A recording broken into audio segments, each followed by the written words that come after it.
I started working on this post 10 weeks ago. When I started, I never intended for it to become such an ordeal. But like the Tesla post, I decided as I researched that this was A, a supremely important topic that will only become more important in the years to come, and B, something most people don't know nearly enough about. My weeks of research and discussions with Musk and others built me an in-depth tree trunk understanding of what's happening in what I'm calling the story of humans in space, one that has totally reframed my mental picture of the future yet again. And as I planned out what to include in the post, I wanted to make sure every Wait But Why reader ended up with the same foundation moving forward, because with everything that's coming, we're going to need it. So like the Tesla post, this post became a full situation. Even the progress update leading to its publication became a full situation. Thanks for your patience. I know you'd prefer this not to be a site that updates every 2 months, and I would too. The Tesla and SpaceX posts were special cases, and you can expect a return to more normal length Wait But Why posts now that they're done. About the post itself, there are 3 main parts. Part 1 provides the context and background. Part 2 explores the why part of colonizing Mars. And Part 3 digs into the how. Now, quickly going to just mention something for the recording here. The way I broke it down into pages, and again, the same way that I'll be breaking it down here in 2 parts, is part 1 of the post is part 1 and page 1 of the recording and post. Part 2 of the post is part 2 of the recording, but part 3 of the post is broken down into 3 pages, phase 1, 2, and 3 of part 3. So the recording, part 3, 4, and 5 will all be making up part 3 of the post. That was super confusing. I'm sorry. I confused myself with it. I confused you more with it, and we're just going to have to live with that. Okay, back to the post. Okay, contents. Part 1 is the story of humans and space. Part 2 is Musk's mission. Part 3, which again is broken into part 3, 4, and 5 of this recording, is called How to Colonize Mars.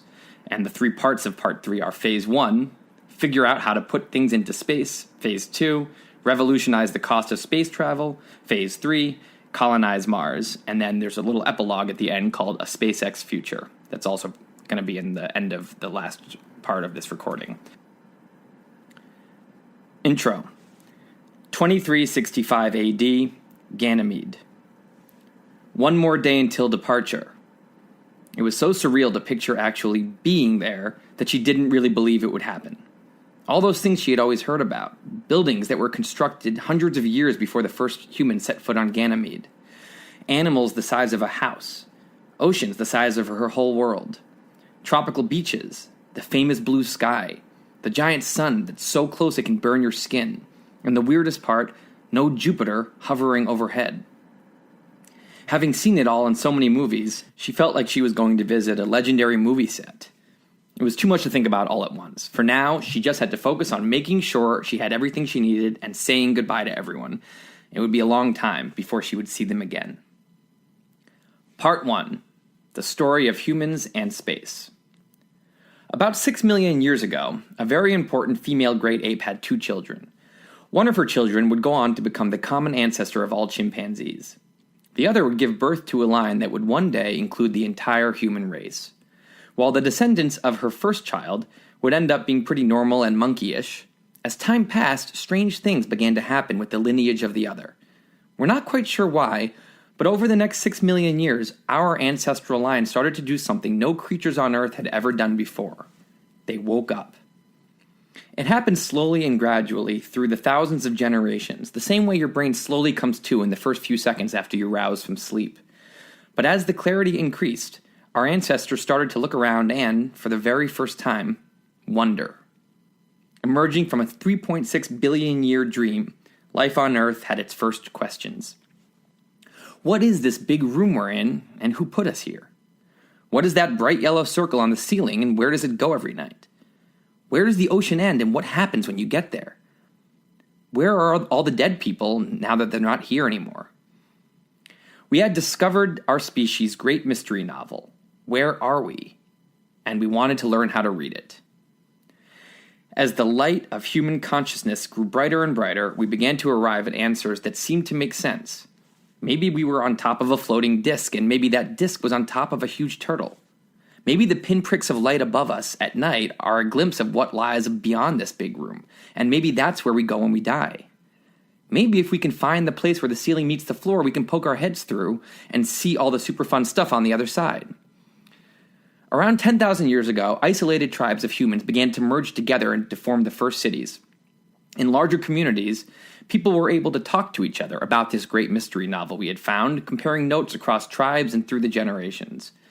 As the techniques for learning became more sophisticated and the clues piled up, new discoveries surfaced.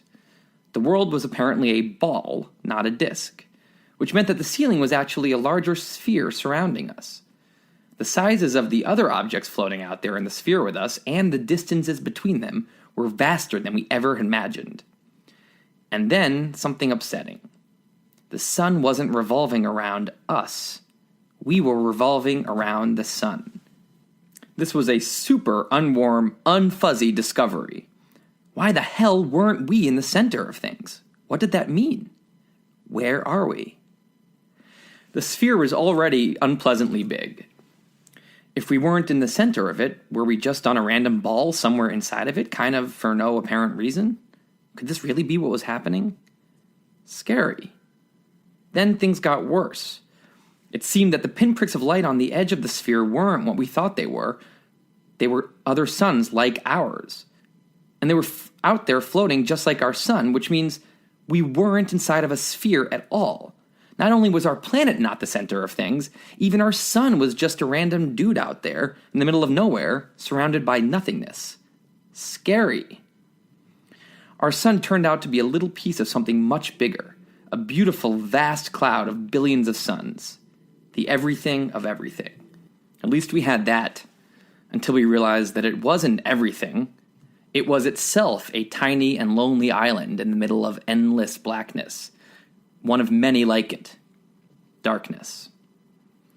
The better our tools and understanding became, the more we could zoom out, and the more we zoomed out, the more things sucked.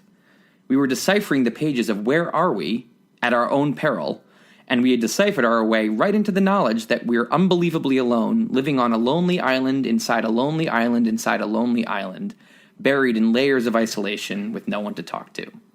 That's our situation. In the most recent 1% of our species' short existence, we've become the first life on Earth to know about the situation, and we've been having a collective existential crisis ever since. You really can't blame us. Imagine not realizing that the universe is a thing and then realizing that the universe is a thing. It's a lot to take in. Most of us handle it by living in a pleasant delusion, pretending that the only place we live is in an endless land of colors and warmth. And our best friend for this activity? The clear blue sky. The blue sky seems like it was invented to help humans pretend the situation doesn't exist, serving as the perfect whimsical backdrop to shield us from reality. Then nighttime happens, and there's the situation staring us right in the face. Oh yeah. This la-di-da, oh yeah. La-di-da, oh yeah. Merry-go-round of psychosis was, for the most of recent history, the extent of our relationship with the situation. But in the last 60 years, that relationship has vaulted to a whole new level. During World War II, missile technology leapt forward, and for the first time, a new, mind-blowing concept was possible. Space travel.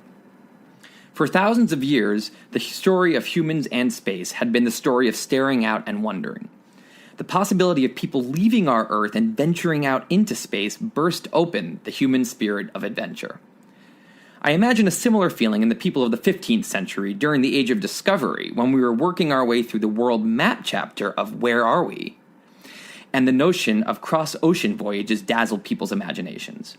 If you asked a child in 1495 what they wanted to be when they grew up, an ocean explorer would probably have been a common response. In 1970, if you asked a child the same question, the answer would be an astronaut, i.e., a situation explorer. World War II advanced the possibility of human space travel, but it was in late 1957 when the Soviets launched the first man-made object into orbit, the adorable Sputnik 1, that space travel became the defining quest of the world's great powers. At the time, the Cold War was in full throttle, and the US and Soviets had their measuring sticks out for an internationally televised penis measuring contest. With the successful launch of Sputnik, the Soviet penis bolted out by a few centimeters, horrifying the Americans. To the Soviets, putting a satellite into space before the US was proof that Soviet technology was superior to American technology, which in turn was put forward as proof for all the world to see that communism was a system superior to capitalism. 8 months later, NASA was born. The space race had begun, and NASA's first order of business would be to get a man into space and then a man into full orbit, preferably both before the Soviets. The US was not to be shown up again. In 1959, NASA launched Project Mercury to carry out the mission.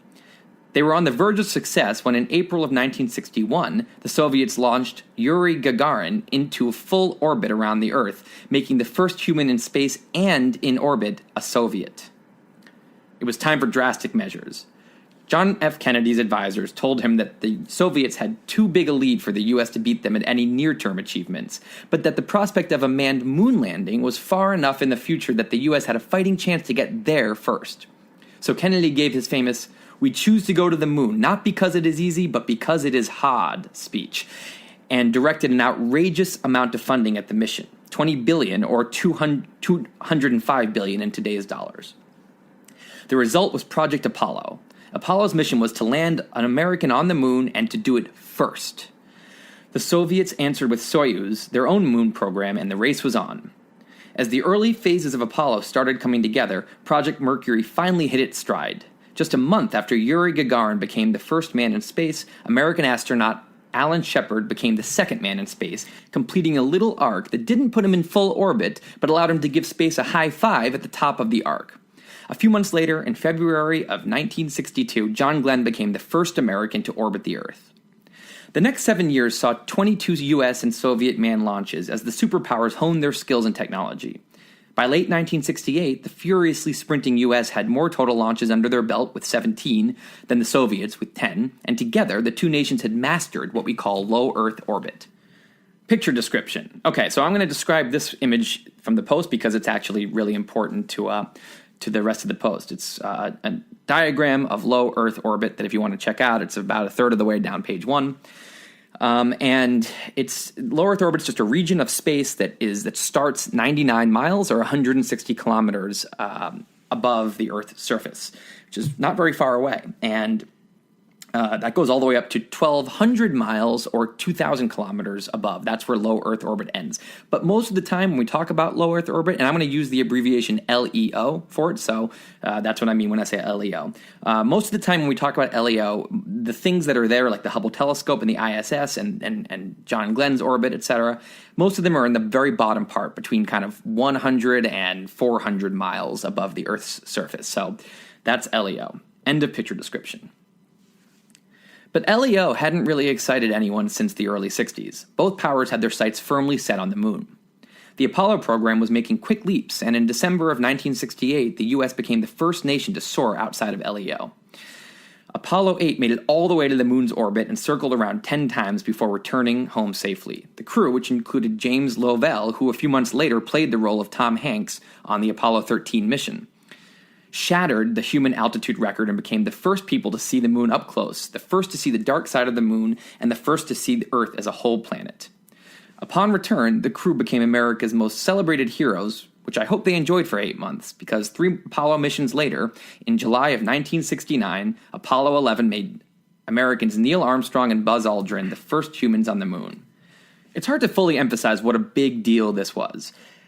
Ever since life began on Earth 3.6 billion years ago, no earthly creature had set foot on any celestial body other than the Earth. Suddenly, there are Armstrong and Aldrin bouncing around another sphere, looking up at the sky where the moon's supposed to be and seeing the Earth instead. Insane. Project Apollo proved to be a smashing success. Not only did Apollo get a man on the moon before the Soviets, the program sent 10 more men to the moon over the next 3.5 years on 5 other Apollo missions. There were 6 successful moon trips and 7 tries, with this famous exception being Apollo 13, which was safely aborted after an explosion in the oxygen tank. The Soviet Soyuz program kept running into technical problems, and it never ended up putting a man on the moon. The final Apollo moonwalk took place in late 1972. In only 1 decade, we had conquered nearby space and progress was accelerating. If at that time you had asked any American or any other human what the coming decades of space travel would bring, they'd have made big, bold predictions. Many more people on the moon, a permanent moon base, people on Mars, and beyond. So you can only imagine how surprised they'd be if you told them in 1972, after just watching 12 humans walk on the moon, that 43 years later, in the impossibly futuristic-sounding year 2015, the number of people to set foot on the moon would still be 12. Or that after leaving low Earth orbit in the dust years earlier and using it now as our pre-moon trip parking lot, 2015 would roll around and LEO would be the farthest out humans would ever go. 1972 people would be blown away by our smartphones and our internet, but they'd be just as shocked that we gave up on pushing our boundaries in space. So what happened? After such a wildly exciting decade of human space adventure, why did we just stop? Well, like we found in the Tesla post, why did we stop is the wrong question. Instead, we should ask, why were we ever adventurous about sending humans into space in the first place? Space travel is unbelievably expensive. National budgets are incredibly tight. The fact is, it's kind of surprising that a nation ever ponied up a sizable chunk of its budget for the sake of adventure and inspiration and pushing our boundaries. And that's because no nation did blow their budget for the sake of adventure and inspiration and pushing our boundaries. 2 nations blew their budget because of a penis length contest. In the face of international embarrassment at a time when everyone was trying to figure out whose economic system was better, the US government agreed to drop the usual rules for a few years to pour whatever resources were necessary on the problem to make sure they won that argument. And once they won it, the contest was over and so were the special rules. And the US went back to spending money like a normal person. Picture description. Here is a graph that shows the NASA budget as a percentage of the federal budget, and you see from 1958 to 1967, the budget just skyrocketed from like 0.2% of the budget all the way to 4.5% of the national budget. And then you see NASA's budget precipitously drop off from there down to about 1% in 1974. And then it stays around 1% until it starts to go down from there in the early 90s. And now today it's at less than 0.5%. So it goes from very little all the way up to 4.5% and then down to 1% by the mid-70s after this whole thing is over, and then now it's down to less than 0.5%. End of picture description. Instead of continuing to push the limits at all costs, the US and Soviets got a grip, put their pants back on, shook hands, and started working together like adults on far more practical projects, like setting up a joint space station in LEO. In the 4 decades since then, the story of humans and space has again become confined to Earth, where we find ourselves with 2 primary reasons to interact with space. 1. Support for Earth industries. The first and primary reason humans have interacted with space since the Apollo program isn't about human interest in space, it's about using space for practical purposes in support of industries on Earth, mostly in the form of satellites. The bulk of today's rocket launches into space are simply putting things into LEO, whose purpose is to look back down at Earth, not to the great expanses in the other direction. Here's a little satellite overview. Satellites, blue box. We don't think about them that often, but above us are hundreds of flying robots that play a large part in our lives on Earth. In 1957, lonely Sputnik circled the Earth by itself, but today, the worlds of communication, weather forecasting, television, navigation, and aerial photography all rely heavily on satellites, as do many national militaries and government intelligence agencies. The total market for satellite manufacturing, the launches that carry them to space, and related equipment and services has ballooned from $60 billion in 2004 to over $200 billion in 2015. Satellite industry revenue today makes up only 4% of the global telecommunications industry, but accounts for over 60% of space industry revenue. Of the 1,265 active satellites in orbit at the beginning of 2015, the U.S. owns by far the largest number at 528, over 40% of the total. But over 50 countries own at least one orbiting satellite. As for where all these satellites are, most of them fall into 2 distinct layers of space. About 2/3 of active satellites are in low Earth orbit. LEO starts up at 99 miles above the Earth, the lowest altitude at which an object can orbit without atmospheric drag messing things up. The top of LEO is 1,240 miles up. Typically, the lowest satellites are at around 220 miles up or higher. Most of the rest, about 1/3, of the satellites are much farther out, in a place called geostationary orbit, or GEO. It's right at 22,236 miles above the Earth, and it's called geostationary because something orbiting in it rotates at the exact speed that the Earth turns, making its position in the sky stationary relative to a point on the Earth. It'll seem to be motionless to an observer on the ground. Geostationary orbit's ideal for something like a TV satellite because a dish on the Earth can aim at the same fixed spot all the time. A small percentage of other satellites are in medium Earth orbit, which is everything in between LEO and GEO. One notable resident of medium Earth orbit is the GPS system that most Americans and people from many other countries use every day. I never realized that the entire GPS system, a U.S. Department of Defense project that went live in 1995, only uses 32 satellites total. And until 2012, the number was only 24. 6 orbits, each with 4 satellites. But a given point on the Earth can be seen by at least 6 of the satellites at any time, and usually it's 9 or higher. This is why your phone's map can still show your location even when you're somewhere with no cellular service, because it has nothing to do with cellular service. The system is also set up to be redundant. Only 4 satellites need to simultaneously see you in order for the system to pinpoint your location. GPS satellites have an orbital period of about 12 hours, making 2 full rotations of the Earth each day. You can see satellites using Google Earth, and in the post I have a link there too where you can do that, and there's also a cool video of Google Earth showing satellites linked to in the post. Okay, here we get to an aside in an aside called the space debris bluer box. There's a big problem happening in the world of satellites. In addition to the 1,265 active satellites up in orbit, there are thousands more inactive satellites, as well as a bunch of spent rockets from previous missions. And once in a while, one of them explodes or 2 of them collide, creating a ton of tiny fragments called space debris. The number of objects in space has risen quickly over recent decades, with the majority of them being located in low Earth orbit and some of them being out there in geostationary orbit. Earth space agencies track about 17,000 objects in space, only 7% of which are active satellites. But the crazy thing is that they only track the large objects. Estimates for the number of smaller debris objects that are between 1 and 10 centimeters range from 150,000 to 500,000, and there are over 1 million total pieces of debris larger than 2 millimeters. The issue is that at the incredible speeds at which space objects move, a collision with even a tiny object can cause devastating damage to an active satellite or spacecraft. An object of only 1 centimeter at the speeds that objects go in space will cause the same damage in a collision as a small hand grenade. Over a third of all space debris originated from just 2 events.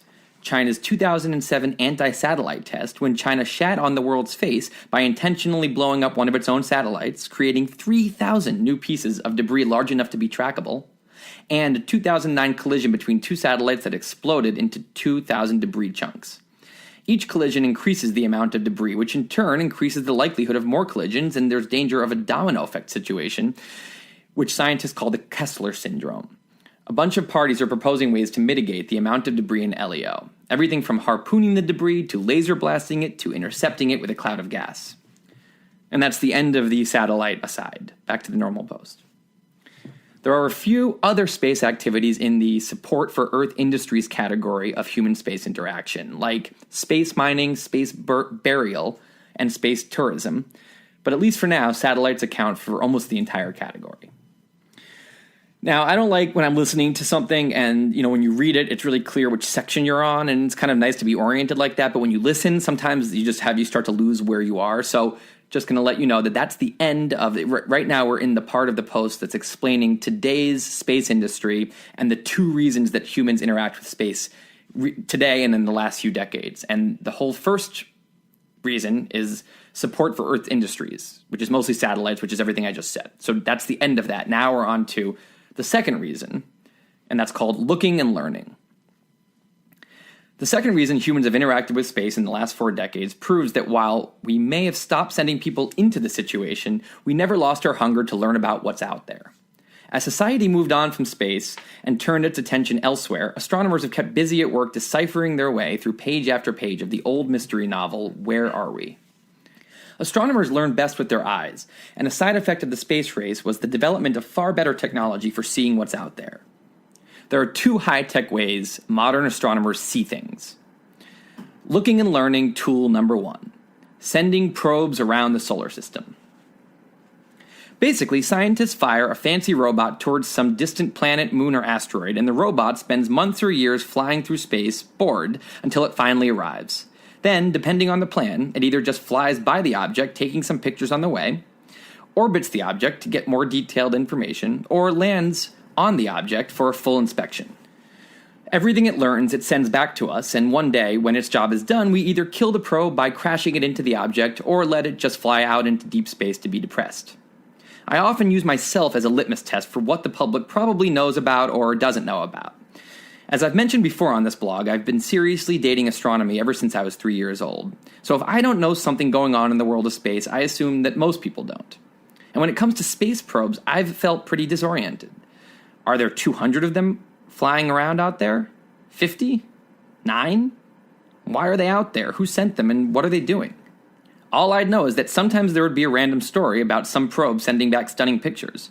I'd open the CNN.com gallery, click through them, be thrilled for a second, send the link to 3 friends of mine who are also dating astronomy, and then try to close the page, but instead see some trashy CNN clickbait headline on the side of the page, click that, and ruin my life for the next 3 hateful hours. That's my relationship with humanity's space probes. But in researching this post, I quickly realized that there's not that much to know, and it doesn't take too big an effort to get fully oriented. Here are what I considered the 8 key space probes to know about right now. 1. New Horizons. New Horizons goes first because its big moment just happened. Launched in 2006 on a decade-long trip to Pluto, sped up on its way by a Jupiter flyby in 2007 that gravity zinged it to a much faster speed. New Horizons finally reached Pluto on July 14, 2015. It didn't land on Pluto, but it flew very near to it and showed us Pluto for the first time. Next, New Horizons will be on its way further outwards into the Kuiper Belt to send back images. I need to stop for 1 second. I don't know how to say Kuiper Belt. It's Kuiper Belt. I heard someone say Kuiper. I don't know. I'm just going to say Kuiper Belt. And if that's wrong, then there's nothing you can do because you're not here with me. And so back to the beginning of that sentence. Next, New Horizons will be on its way further out into the Kuiper Belt to send back images of comets and dwarf planets. You can track New Horizons' location here. And that here there is linked to something. So, awkwardly, Pluto was still a planet when New Horizons launched, and everyone spent the years following Pluto's demotion avoiding making eye contact with the New Horizons team. While I agree with the common sentiment that it's sad that Pluto's sad about its demotion, the truth is Pluto should probably appreciate that it got away with 76 illegitimate years as a planet celebrity, pulling a ton of Kuiper Belt ass in the process, given that fellow Kuiper Belt dwarf planet Eris spent that whole time living its life in total obscurity, only discovered in 2005. 2. Curiosity. Curiosity is a now famous rover, a car-sized, lovable lander robot dropped down on Mars' surface in 2012. Curiosity is studying a bunch of things inside a large crater, with its primary objective being to figure out if there's ever been life on Mars. The last 2 Mars rovers, Opportunity and Spirit, landed in 2004 with a planned mission of 90 days. Both lasted way past their expiration date, and Opportunity is still active. Such a good boy. There are a bunch of other probes orbiting around Mars as well, but Curiosity is the main event there. 3. Juno. Juno left Earth in 2011, made a big loop, and came back to Earth in 2013 to get a gravity zing, and is now on its way to Jupiter, where it'll arrive in July of 2016. Once it arrives, Juno will orbit Jupiter, taking pictures and using sensors to try to figure out what's going on in there underneath all the succulent-looking cloud tops. It'll die by falling into Jupiter, hopefully snapping and relaying some quick photos of what it looks like inside Jupiter's atmosphere before burning up so that someone can make a virtual reality video that lets you descend into Jupiter's surface. 4. Cassini. Launched in 1997, Cassini set off towards Saturn, the only planet in the solar system who decided it was okay to wear a tutu. Reaching Saturn in 2004, Cassini became the first probe in history to orbit the planet, sending back some jaw-dropping pictures. In 2005, Cassini dropped its attached lander, the upsettingly named Huygens, and I said upsettingly named in the post because I just didn't like having to pronounce it in my head, but now I'm dealing with the nightmare of reading this post, and it's much more upsetting. Okay, in 2005, let's start the sentence again. In 2005, Cassini dropped its attached lander, the upsettingly named Huygens, down onto the largest of Saturn's moons, Titan. And in the post, I have a cool picture of a picture by a lander that Huygens drop onto Titan. So if you want to see what Titan looks like, and there's also a bunch of other really cool pictures in this probe section, just check out the post. Number 5 and 6, Voyager 1 and 2. Launched in 1997, the two Voyager probes were the first probes to collect images of the four outer giants of the solar system. Voyager 2 is still the only probe to visit Uranus and Neptune. The cool thing about the Voyagers is that even though their original missions are now long over, they're still zooming outwards. They're both ridiculously far away now and going super fast. Voyager 1 is the faster of the two, going 38,000 miles an hour, so fast that it would cross the Atlantic Ocean in 5 minutes. And it's the farthest man-made object from Earth, currently 131 AU away from Earth. Quick disclaimer, AU stands for astronomical unit, which is the distance between the Earth and the Sun, which is 93 million miles. It was also the first man-made object to leave the solar system. At this rate, Voyager 1 will reach Proxima Centauri, the closest star to us, in about 73,000 years.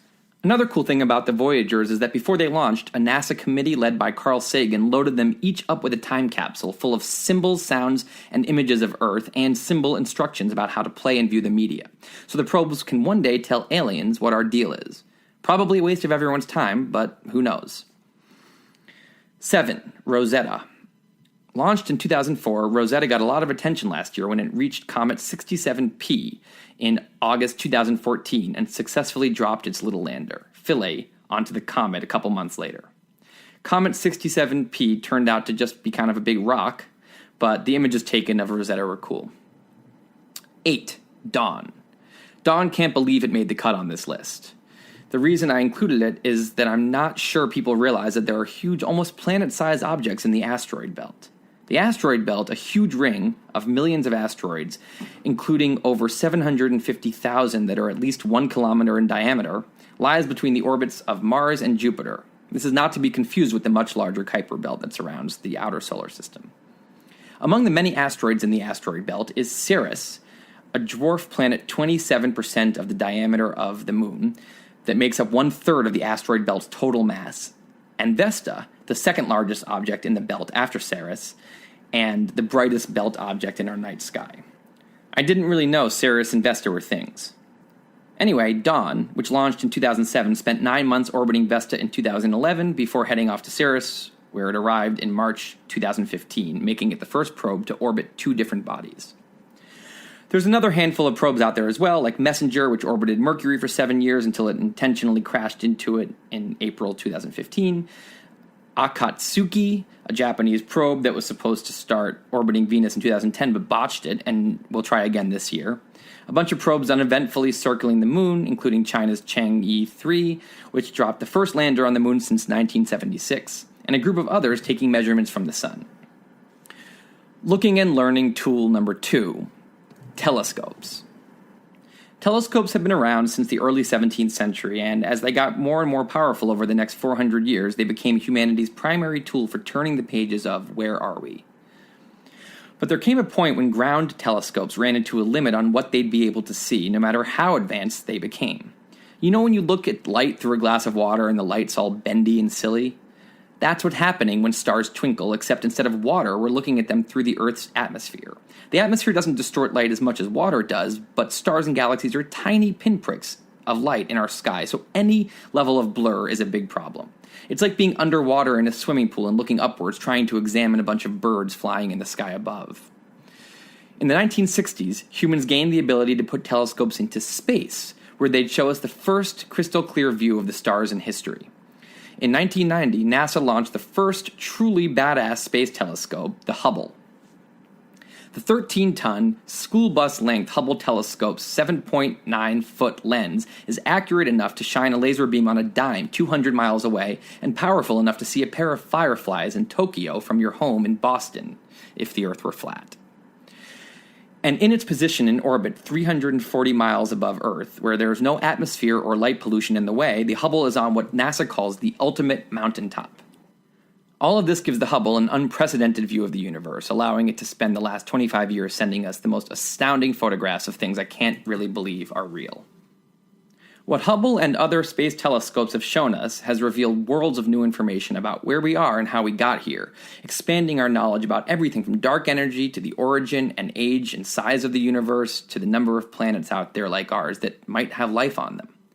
For over 40 years now, those two objectives, supporting Earth industries and continuing to learn and discover, have been the extent of our relationship with space. And because those two goals are both best accomplished by machine space travelers, the most recent chapter of the story of humans and space has been all about spacefaring machines, with the human role taking place on or very near Earth, controlling things with joysticks.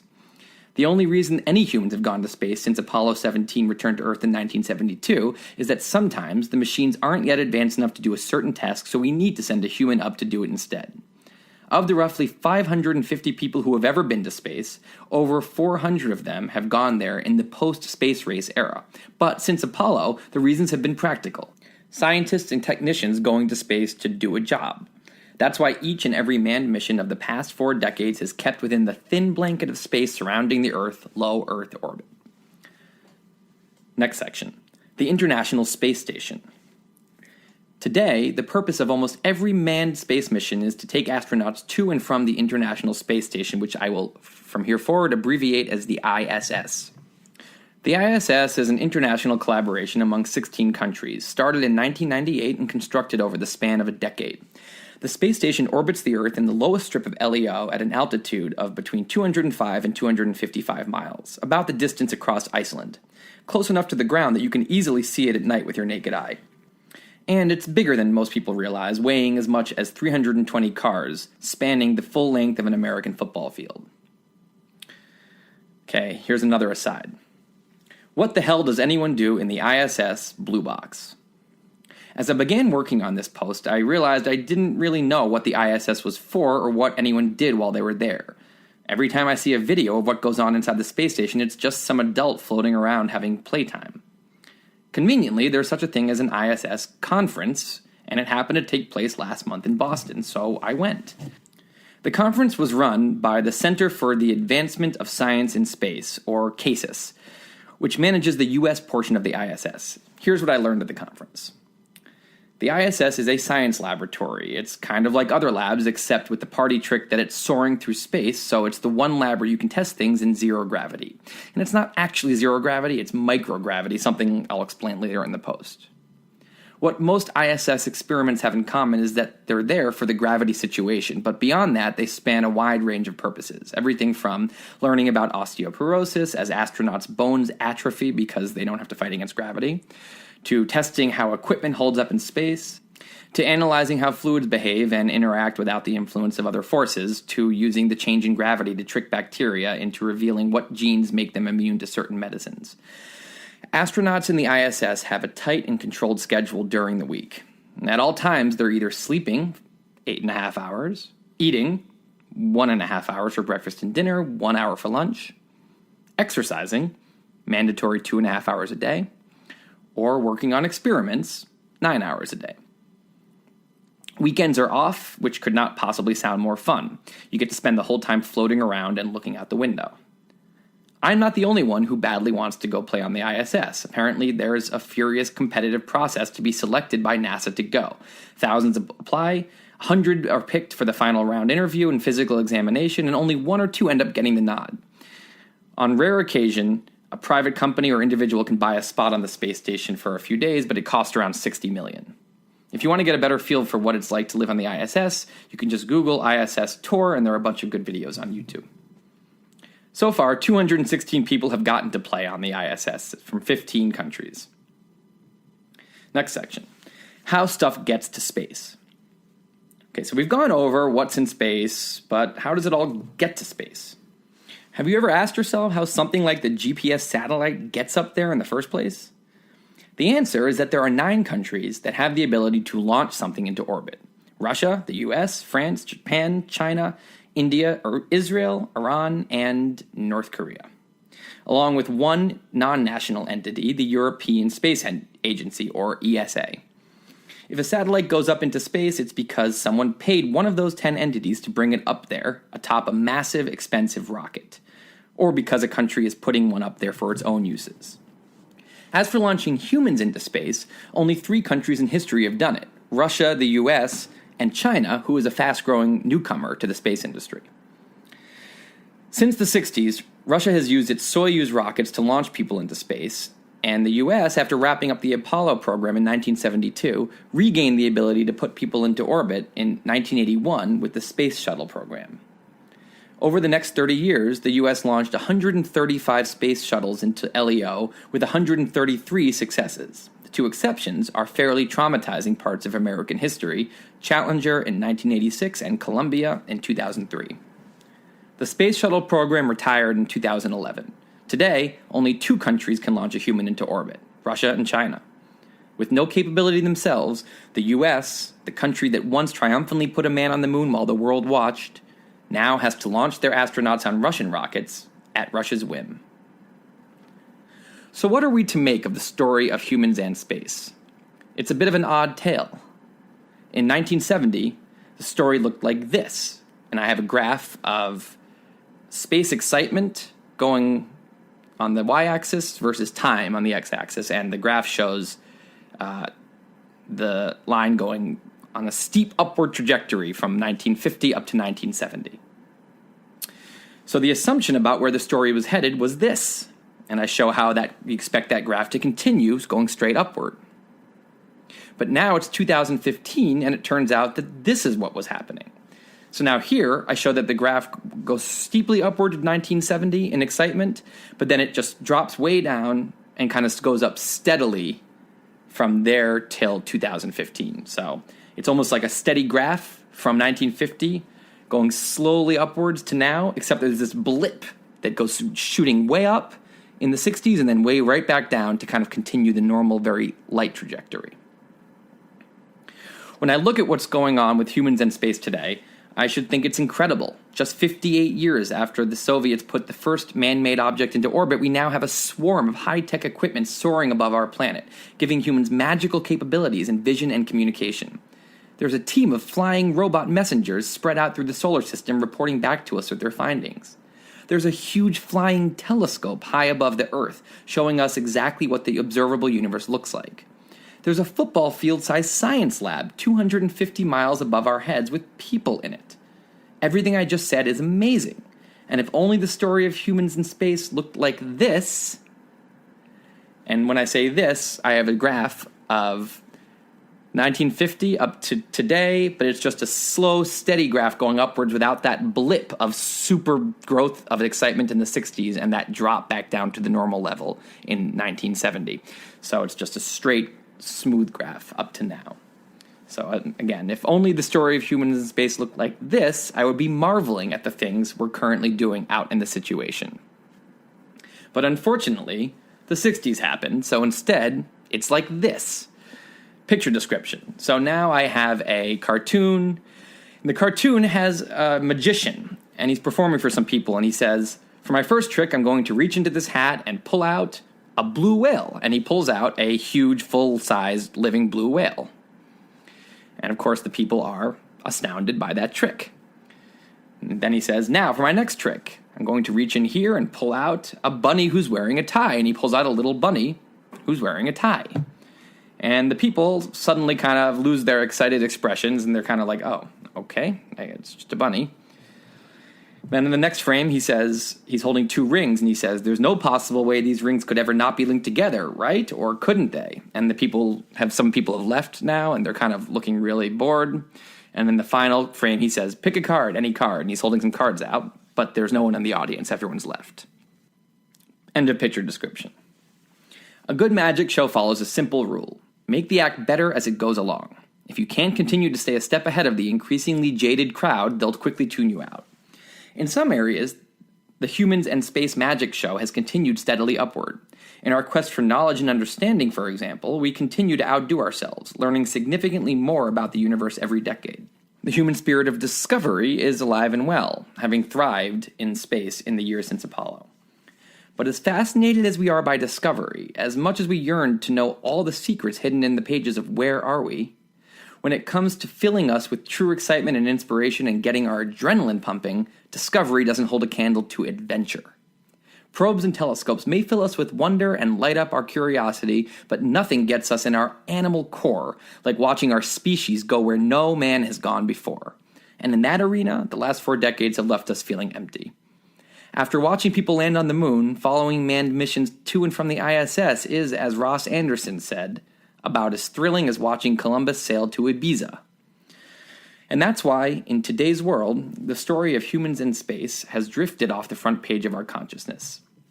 The topic that should drop us all to our knees has become a geeky sideshow. Ask 10 well-educated people you know about what's going on with the solar system probes or the ISS or NASA or SpaceX, and most won't be able to tell you very much. Some won't even know that people ever go to space anymore. People don't know because people don't care. Because of the way it played out, the story of humans in space feels like a disappointment. And looking at the world around us today, it's intuitive to predict that the future chapters of the space story will continue to putter along as they do today. Many people don't think this is a bad thing. Why spend exorbitant amounts of money sending people to the far reaches of space when we have so many problems right here on Earth, they ask. Massachusetts Congressman Barney Frank, who spent 3 decades playing a key role in the U.S. budget decision-making, calls ambitious manned space travel at best a luxury the country ought not to be indulging in, and a complete and total waste of money, and pure boondoggle. And the dramatic slashes to NASA's budget since the space race ended suggest that Frank isn't the only U.S. politician to hold this view. Upon first assessment, Frank is being perfectly rational. After all, in the face of concerns like healthcare, national security, education, and poverty, should we really make room for an adventure budget? And in that light, the puttering along graph above for the future of humans in space seems all the more likely to continue on its current course. I've spent the last couple months reading, talking, and thinking almost non-stop about what the coming chapters of this story will look like. And my assumptions about the future have now changed dramatically. I think we're all in for a big surprise. Part 2. Musk's Mission. Like the rest of us, Elon Musk has a handful of life goals. Unlike the rest of us, one of those life goals is to put 1 million people on Mars. In the last few months, as I've explained to friends what I'm doing with this post-series, there's always that distinct moment when I mention the whole Mars thing. The facial reaction ranges from, what? No, to, oh, too bad. Up till now, I was thinking Elon Musk sounded pretty awesome and didn't realize he was a silly, wacky billionaire, to, can I laugh, or is Tim all serious about this and he'll be annoyed? One reaction I haven't seen is, cool, that makes sense. I get it. I felt the same way until pretty recently. Typically, a sentence with the word Mars in it is about some esoteric astronomy thing or some geeky science fiction thing. And the word colonization usually comes up in sentences about history. The two words aren't supposed to go together in the real world.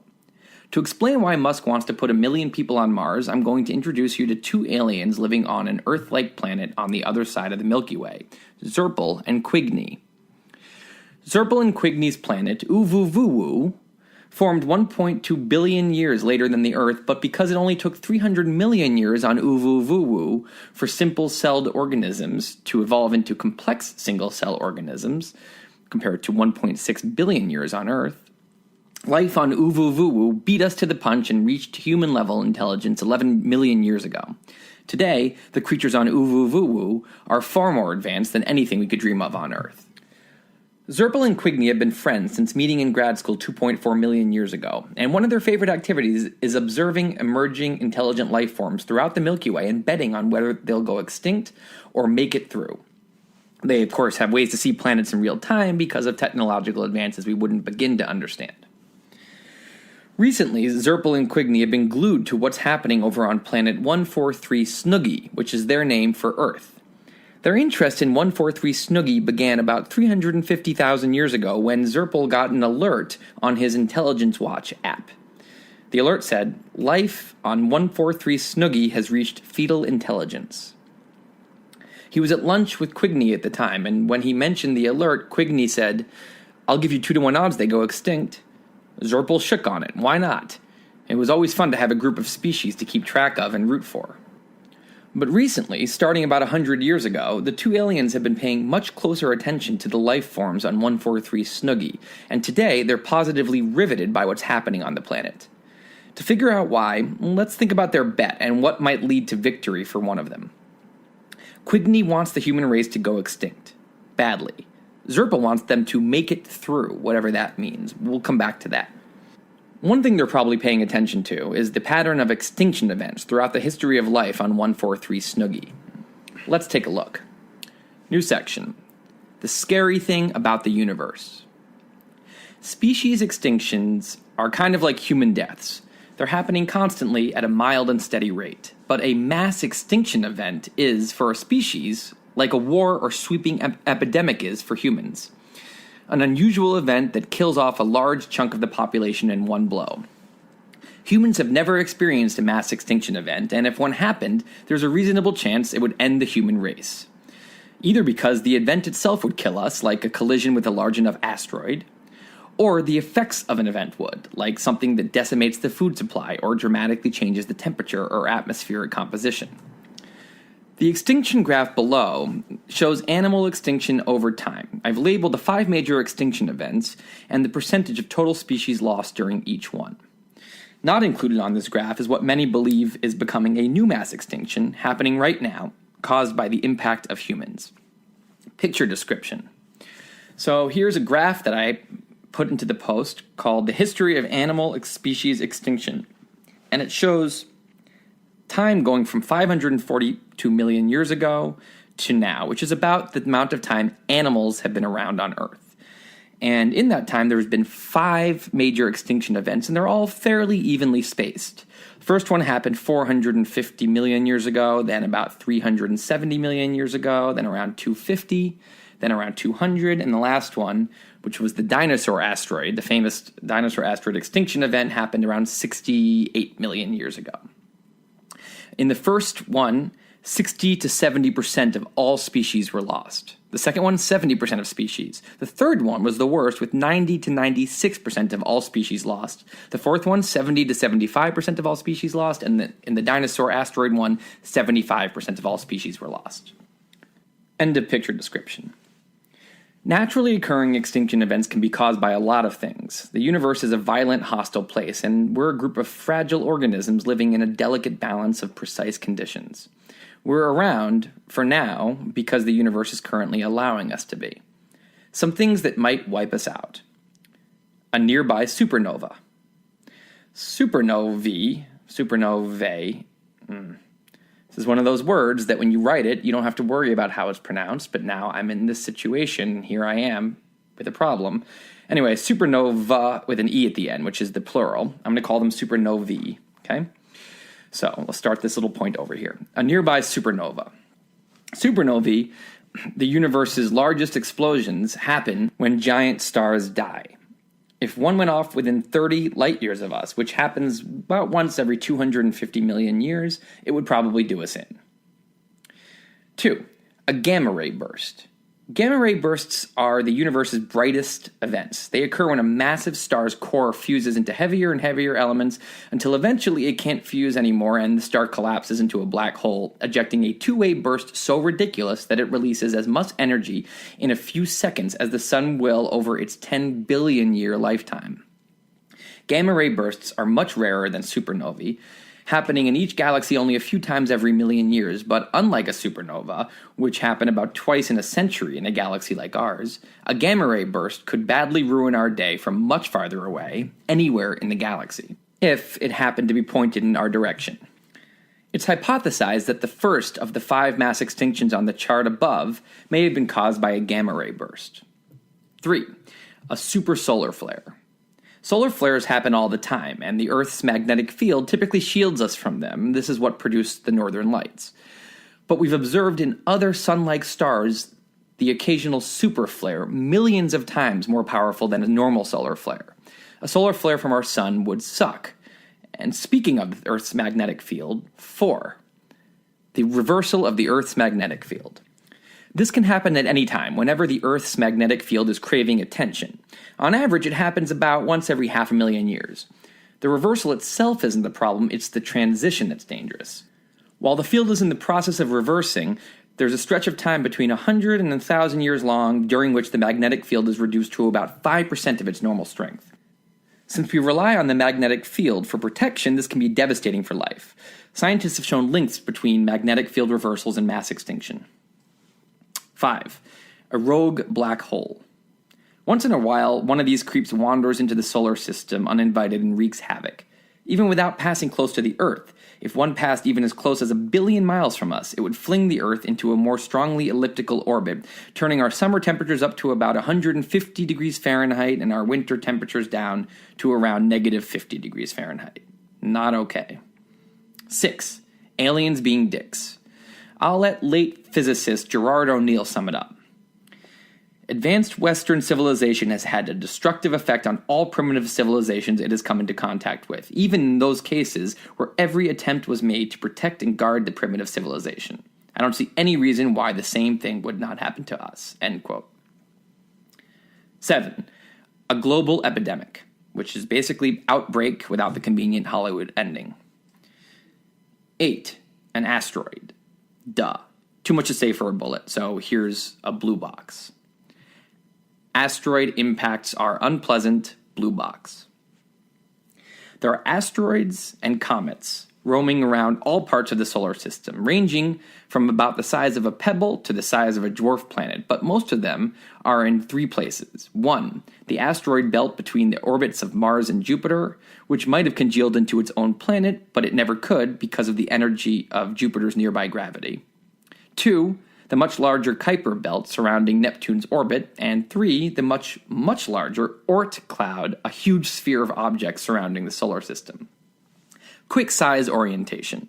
If the solar system is a penny with the diameter of about 2 centimeters, with Neptune, a little pinprick circling around the edge of the penny, and Earth's entire orbit so small it just looks like a tiny dot in the center, the asteroid belt is a sharpened pencil-drawn thin circle in the center of the penny with a diameter of about 2 millimeters.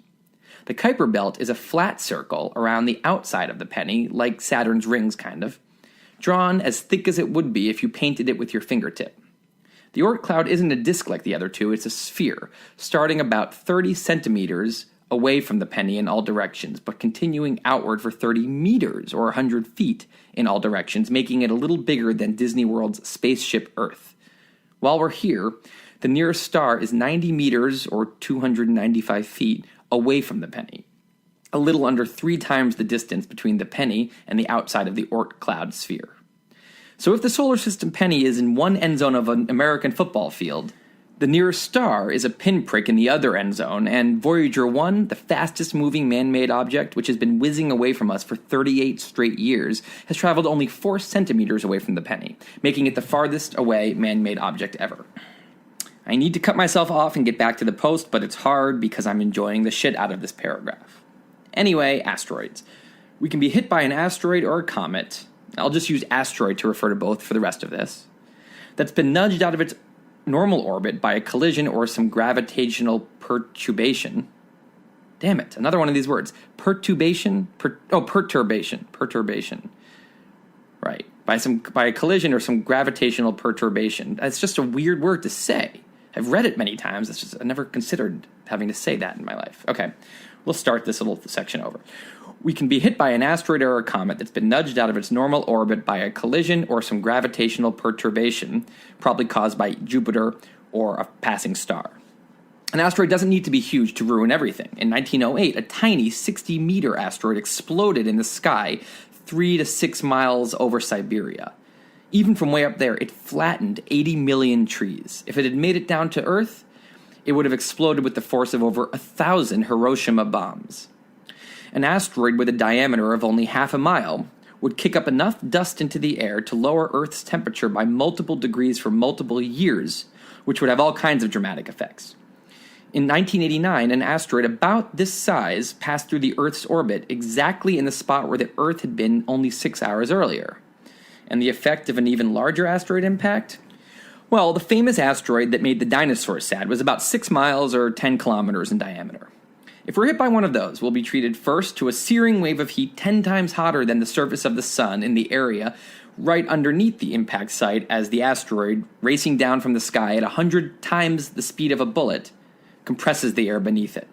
Then, a nearly instantaneous shockwave will ripple outwards, flattening everything for hundreds of miles in every direction, and at that point, with the force of over 1 billion Hiroshima bombs, the blast will send 1,000 cubic kilometers of rock from the asteroid and the impact site splashing upwards into space, creating a wall of black higher than the clouds in front of anyone in that part of the world. When all of this rock rains back down through the atmosphere, it'll turn into thousands of huge fireballs, which will set cities and forests on fire all over the Earth. Soon, the entire Earth will be blazing hot, a chain of earthquakes will be set off, volcanoes all over will erupt, and unthinkably large tsunamis will pummel every coast. This will be followed by a worldwide cloud of dust that'll rise up and block the sun for months and maybe years, cooling the Earth considerably, and the climate won't be back to the way it is now for over 1,000 years. All this from being hit by something that, if the Earth were the size of a 3-story mansion, would be the size of a pea. The Earth itself wouldn't be too affected by the impact, but the conditions on Earth's surface would be hugely affected because of how immensely fragile they are. The extra scary part is that asteroids are almost invisible in space and very hard to detect. Space agencies and amateur astronomers are tracking some of the potentially threatening asteroids out there, but in many cases, we wouldn't know an asteroid was coming until it was billowing down from the sky. End of the asteroid blue box. So even though it seems like we're on our safe little planet in a silent and still universe, it's actually more like being in a forest that's currently calm and peaceful, but where every once in a while, a terrifying, bloodthirsty carnivore bursts out of the trees and ravages most of the life here, wiping it from existence. The mass extinction event graph tells 5 horror stories from the past when our quiet Earth became the setting for an unspeakable nightmare for everything that lived here at the time. And it'll happen again, right here, where you sit. The only question is when. Looking at the timeline of mass extinction events, we see that while there are definitely bad things looming in the future, the timescales in question are huge, so the probability of a catastrophic existential natural disaster happening in the near future is very low. How low? Well, to wrap our heads around it, let's surmise from the past that there's a good chance of a mass extinction event sometime in the next 50 million years, which means that there's about a 1 in 50,000 chance that there'll be one in the next 1,000 years. Proportionally, that's the same as someone drawing an X on the ground and telling you that it's likely that lightning will strike in that one particular spot sometime in the next month. 1 in 50,000th of a month is about a minute. So the chances of lightning striking the spot in the next minute is the same as a mass extinction event happening on Earth in the next millennium. In other words, being on Earth over the next 1,000 years should feel about as safe as standing in the lightning spot for the next minute, knowing lightning will strike the spot sometime this month. If a millennium is 1 minute in the lightning example, a human lifetime is about 5 seconds. So the question is, how would you feel stepping onto the X for 5 seconds? I wouldn't be especially thrilled to spend any time on the X, and those 5 seconds would probably be a little stressful, but I would also know that I'd almost definitely be fine. That's the way we should feel living on Earth during our lives, at least as far as existential natural catastrophes are concerned. And if you're just thinking about your own life, or even the lives of the next 10 generations of your descendants, being bound to Earth is not a huge deal. But if you care about humanity as a species, you have to think about things differently. If humans stay confined to Earth as a species forever, it's the same as a person who plans to stand right on the X for many months. Since the extinction graph above shows us that lightning strikes the X about every 2 months, that's not a great long-term plan, right? Maybe our technology can help us survive a few lightning strikes to the face, but it'll still be horribly unpleasant to go through it, and any single lightning strike has the potential to wipe us out. Let's look at it another way. Let's imagine the Earth is a hard drive, and each species on Earth, including our own, is a Microsoft Excel document on the hard drive filled with trillions of rows of data. Using our shortened timescale where 50 million years equals 1 month, here's what we know. Right now, it's August of 2015. The hard drive, i.e. the Earth, came into existence 7.5 years ago, in early 2008. A year ago, in August of 2014, the hard drive is loaded up with Excel documents, i.e. the origin of animals.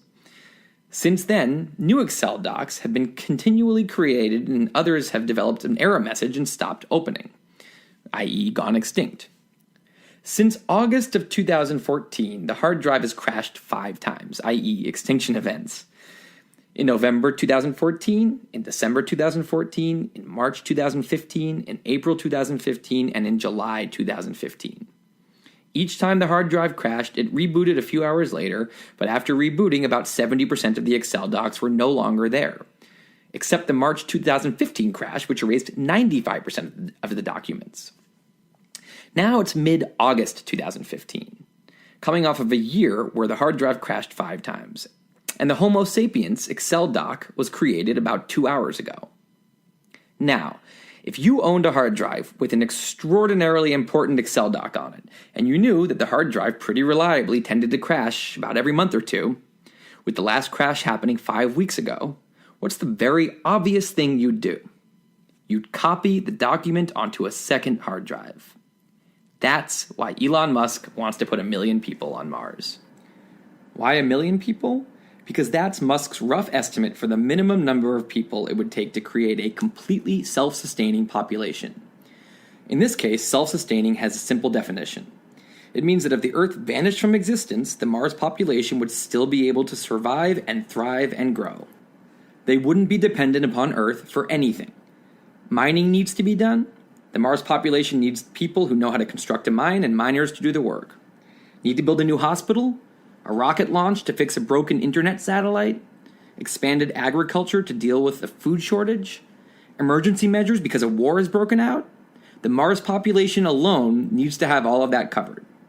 Musk doesn't think 10,000 or 100,000 people will be sufficient, but that 1 million people should be enough. This concept, making human life multiplanetary in a self-sustaining way, is often called planetary redundancy. Musk calls it life insurance for the species. I call it backing up the hard drive. Of course, the Mars hard drive is no more reliable than the Earth hard drive. It would be vulnerable to most of the same catastrophes as Earth, and it would also crash every month or two. But in most cases, the hard drive crashes would happen at different times. If one crashed really hard and our Excel doc on that drive was lost, the other would still be around, and it would probably have plenty of time to plan a new backup.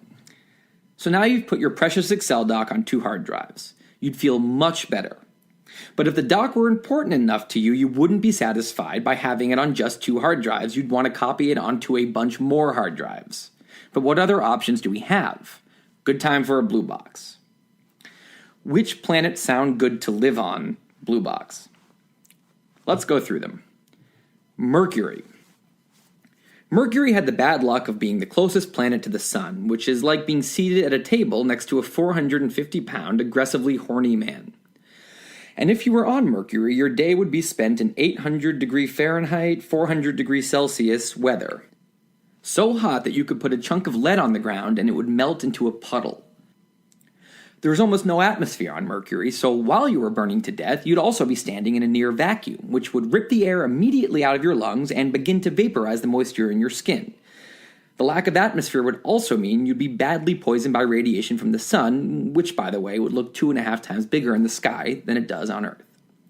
On the plus side, Mercury's gravity is only 38% of Earth's, so you could jump around in a silly way as you died instantly.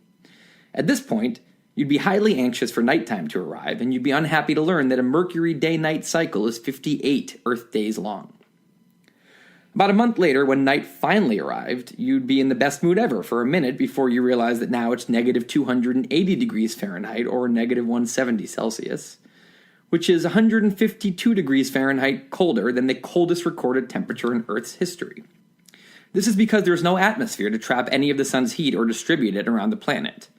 You'd also still inconveniently be standing in a vacuum.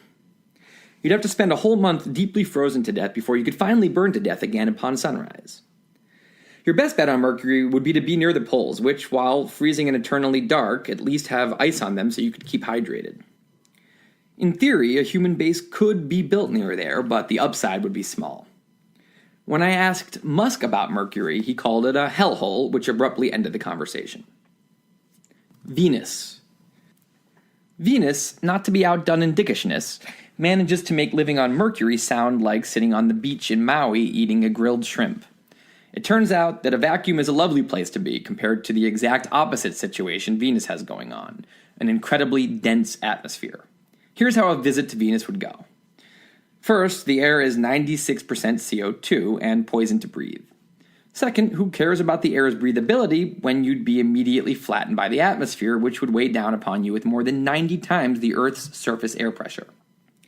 The pressure would be the same as you'd feel if you were 1 kilometer under the ocean, 3 times deeper than the scuba diving record depth. If you somehow could stay upright, the air resistance would be so strong that moving your arm would feel like moving it through water. Third, who cares about either the first or the second thing because it's 800 degrees Fahrenheit. Imagine heating up an oven so blazingly hot that it melts lead, then heating it up another 138 degrees, and then making that the temperature of the entire planet. At night, which again takes a while, Venus's day is longer than its year, Venus's temperature stays exactly the same because the thick atmosphere traps the heat inside. During the day, you'd experience all of this in dim light under a reddish-orange cloud cover. The sun would only be seen as a hazy, brighter, yellower part of the sky. At night, you'd live in utter starless blackness, all while being flattened in a sizzling furnace. At least there wouldn't be any bugs.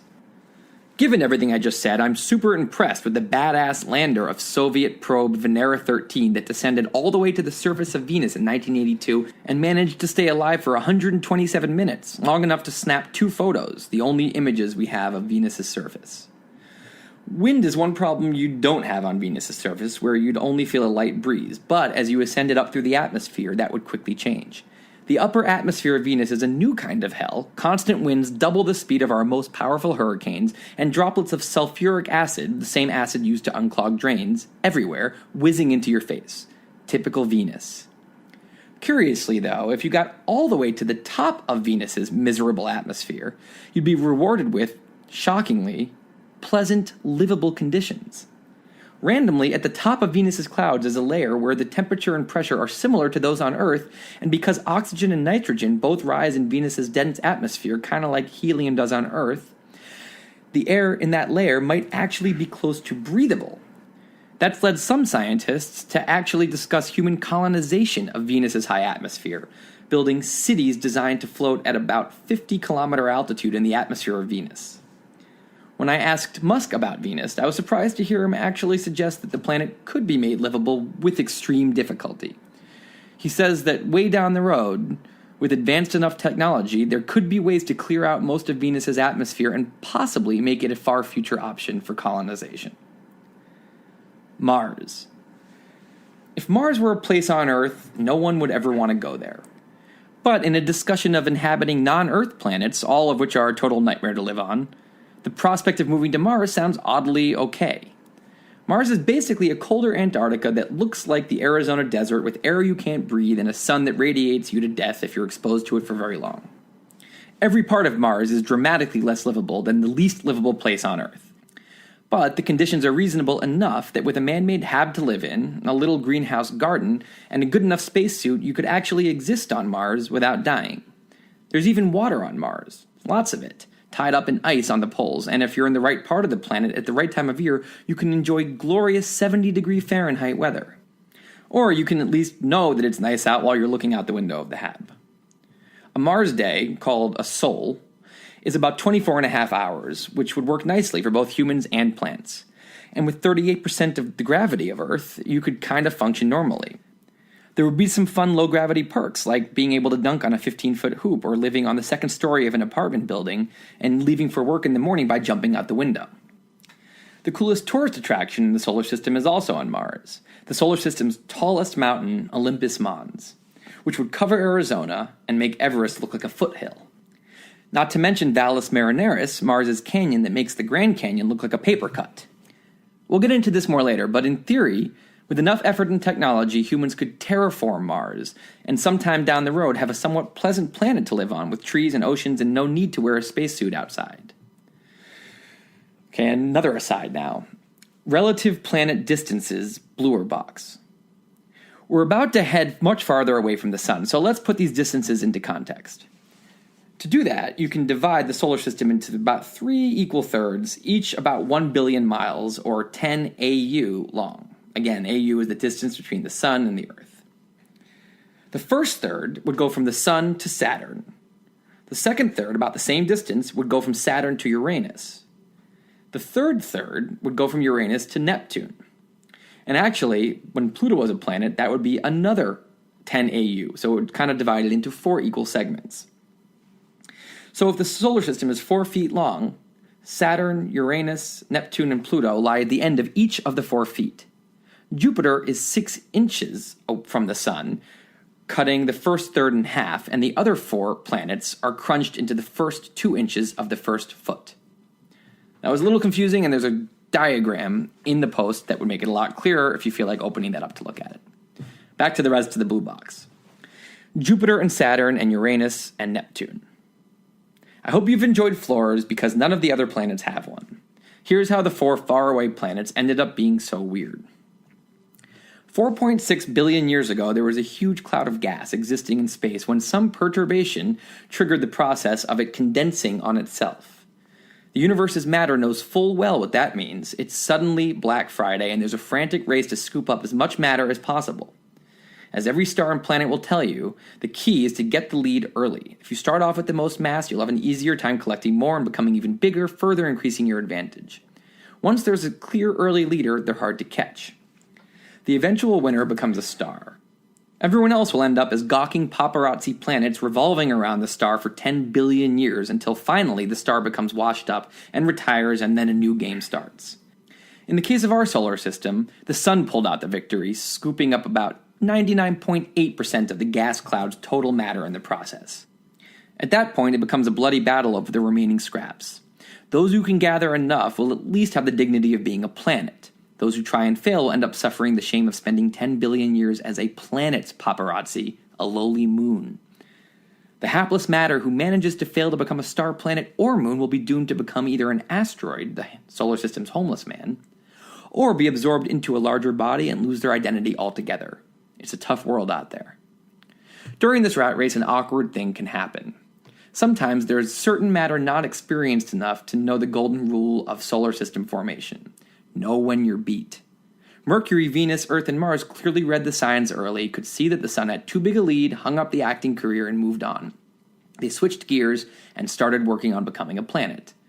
The 4 gas giants, on the other hand, continued on in vain, collecting gas in a sad and desperate attempt to turn the tables. And when you do that, you end up in a bad situation, as a bizarre, almost but not quite star. Jupiter's composition is hydrogen and helium, just like the sun, but unlike the sun, Jupiter doesn't have enough mass to ignite fusion, only enough to forever remind everyone of its failed attempt at stardom. The gas giants won't admit it, of course. Once it became entirely clear that they wouldn't become stars, all 4 of them quickly changed their tune, pretending that they had been trying to become planets all along.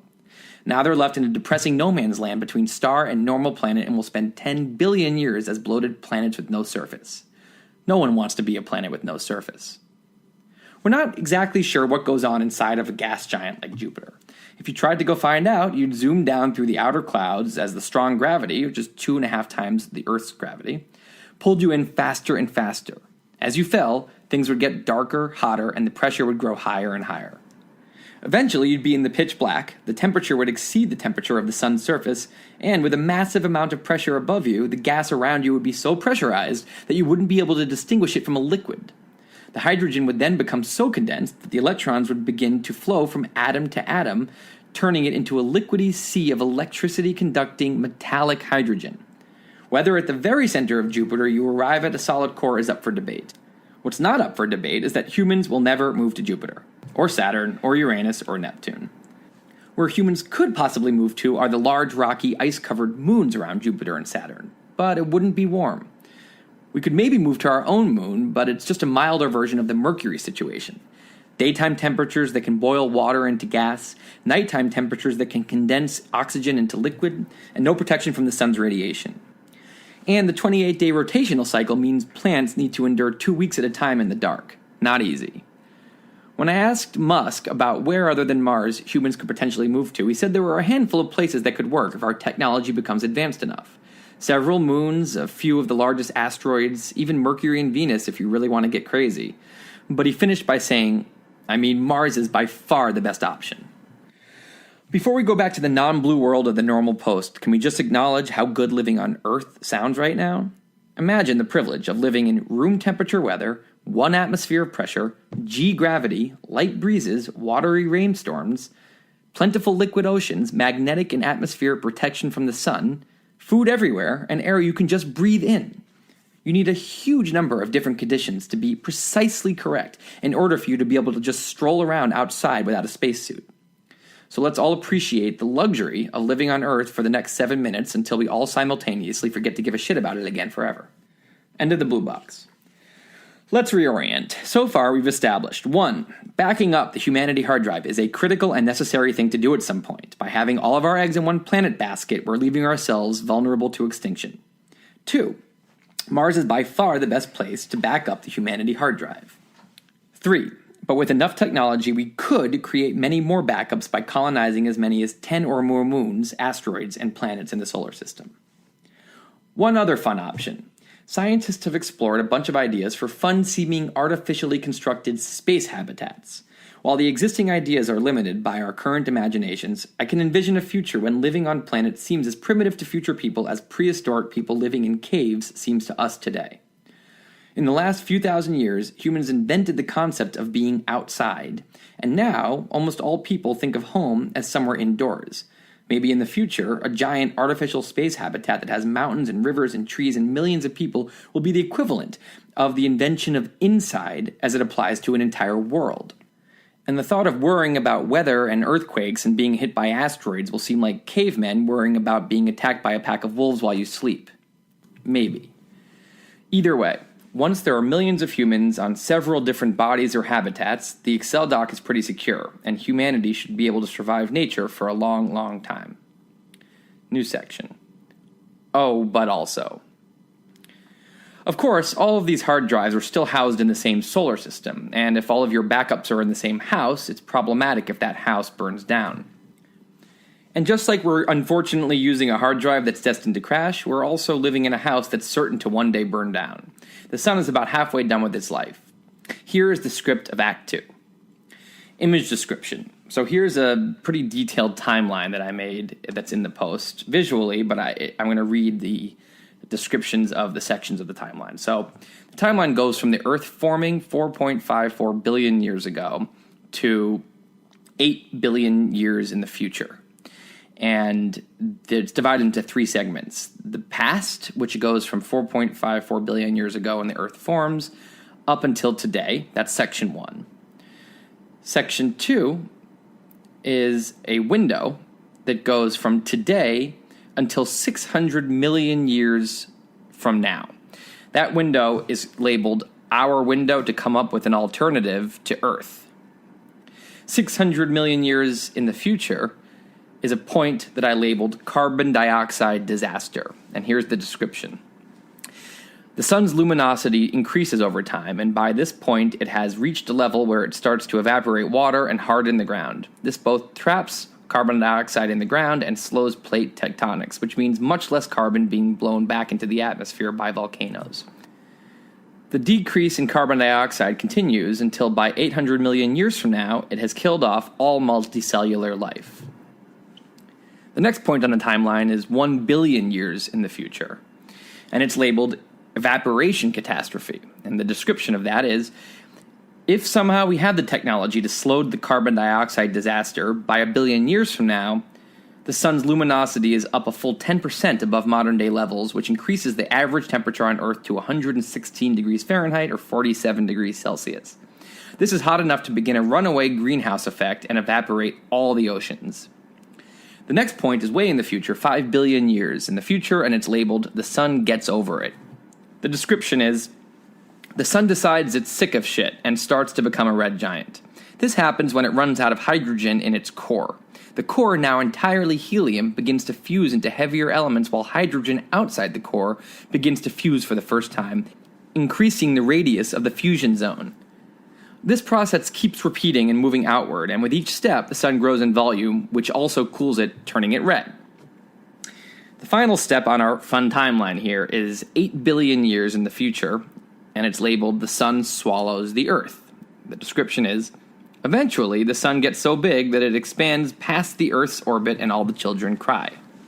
So that's our timeline, 3 sections, the past going up to today, our little window that we need to get off Earth by, going up till 600 million years in the future. If that, by the way, I've heard many people say that it's more like 250 million or even less. And then finally, The final section, starting around 600 million years on my timeline, which is labeled "Everyone is mean to us," and that goes all the way until the sun swallows the Earth.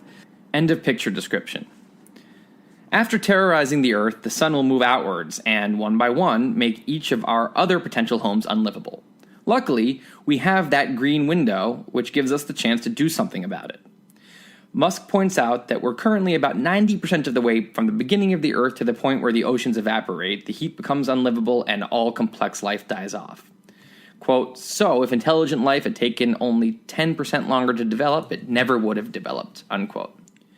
When it comes to our evolution, we arrived in the 9th inning, just in the nick of time. And now we have to figure out how to expand beyond the planet and eventually the solar system before we're swept back into eternal non-existence. A piece of good news in all this is that the time scales here are huge. The sun's bad behavior doesn't start for an insanely long time, and I'm assuming that if we make it all the way to the end of the green window, our technology by that point will enable us to either A, easily move around to safe parts of the solar system as needed, B, become a multi-solar species that can spread out to other life-friendly solar systems in the galaxy, and or C, create safe space habitats that make energy without the need for stars, either through nuclear technology or, much more likely, some advanced technique we can't conceive of. So our to-do list is 1. Get ourselves Earth-proof by going multiplanetary before something extincts us on Earth, which will give us plenty of time to 2. Get ourselves solar system-proof before the sun ruins the solar system. And when it comes to item 1, yes, the next mass extinction event could happen anytime. But if we take the next few thousand years to figure out how to expand beyond Earth, odds are we'll be able to back ourselves up before anything too catastrophic happens. So that seems reasonably under control. But back to Zirpel and Quigney. If we're still thousands and likely millions of years away from any kind of dire event, why are the two of them so riveted watching what's happening here on 143 Snoogie right now? New section. The scary thing about humans. In order to emphasize the utter magnitude of what becoming a multiplanetary civilization would mean, Musk often talks about how zooming out on history exposes all events for their true significance. The further you zoom out, the bigger a turn of events has to be in order to remain significant on that scale. You can play the zoom out game with the physical world.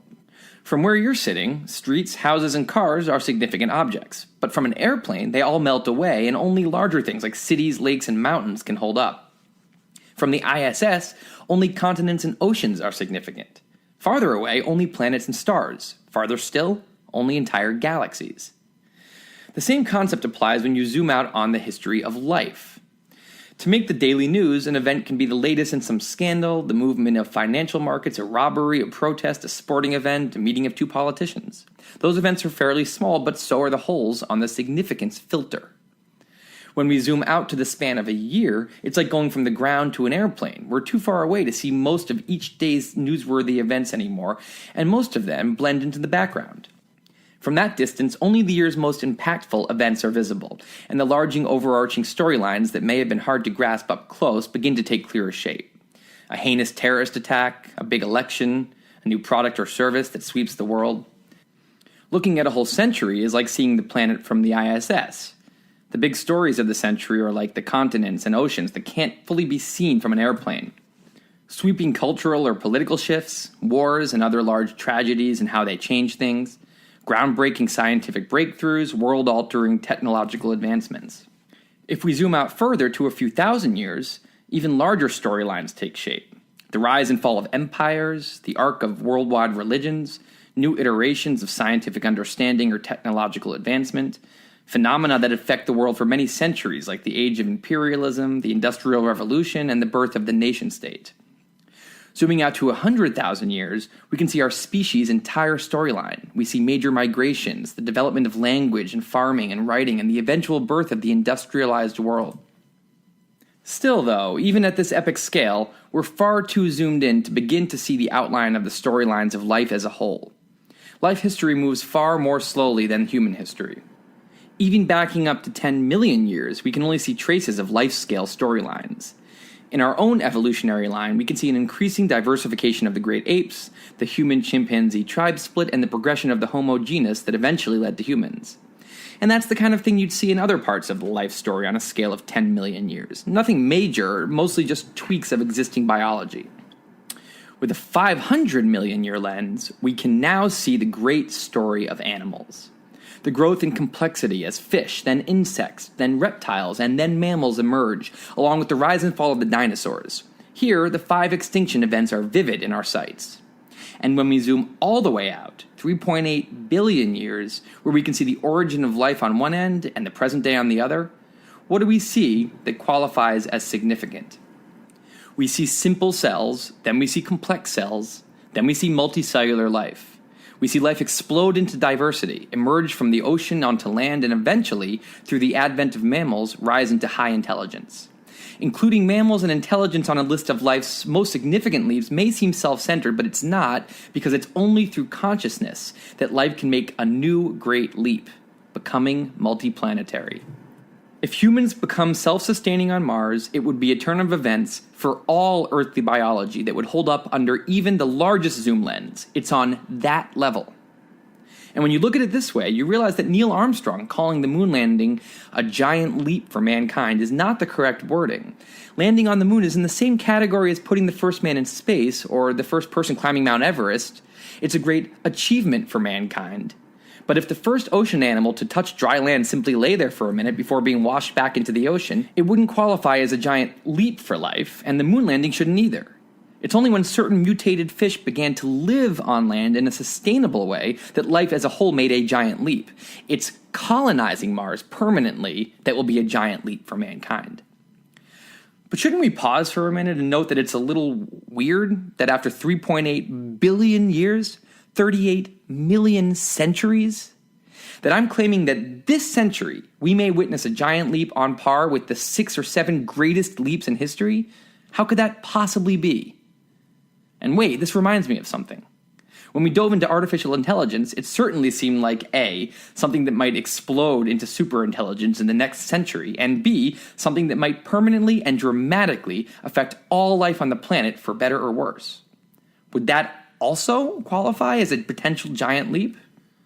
And as our understanding of the human genome advances and the science of genetic engineering races forward, isn't it conceivable that in 100 years, science may have figured out how to keep humans alive for much longer than a normal biological lifespan and put people through legitimate reverse aging procedures? If that happened and we conquered aging, wouldn't that also make the big list of significant events in life history? What the hell is going on?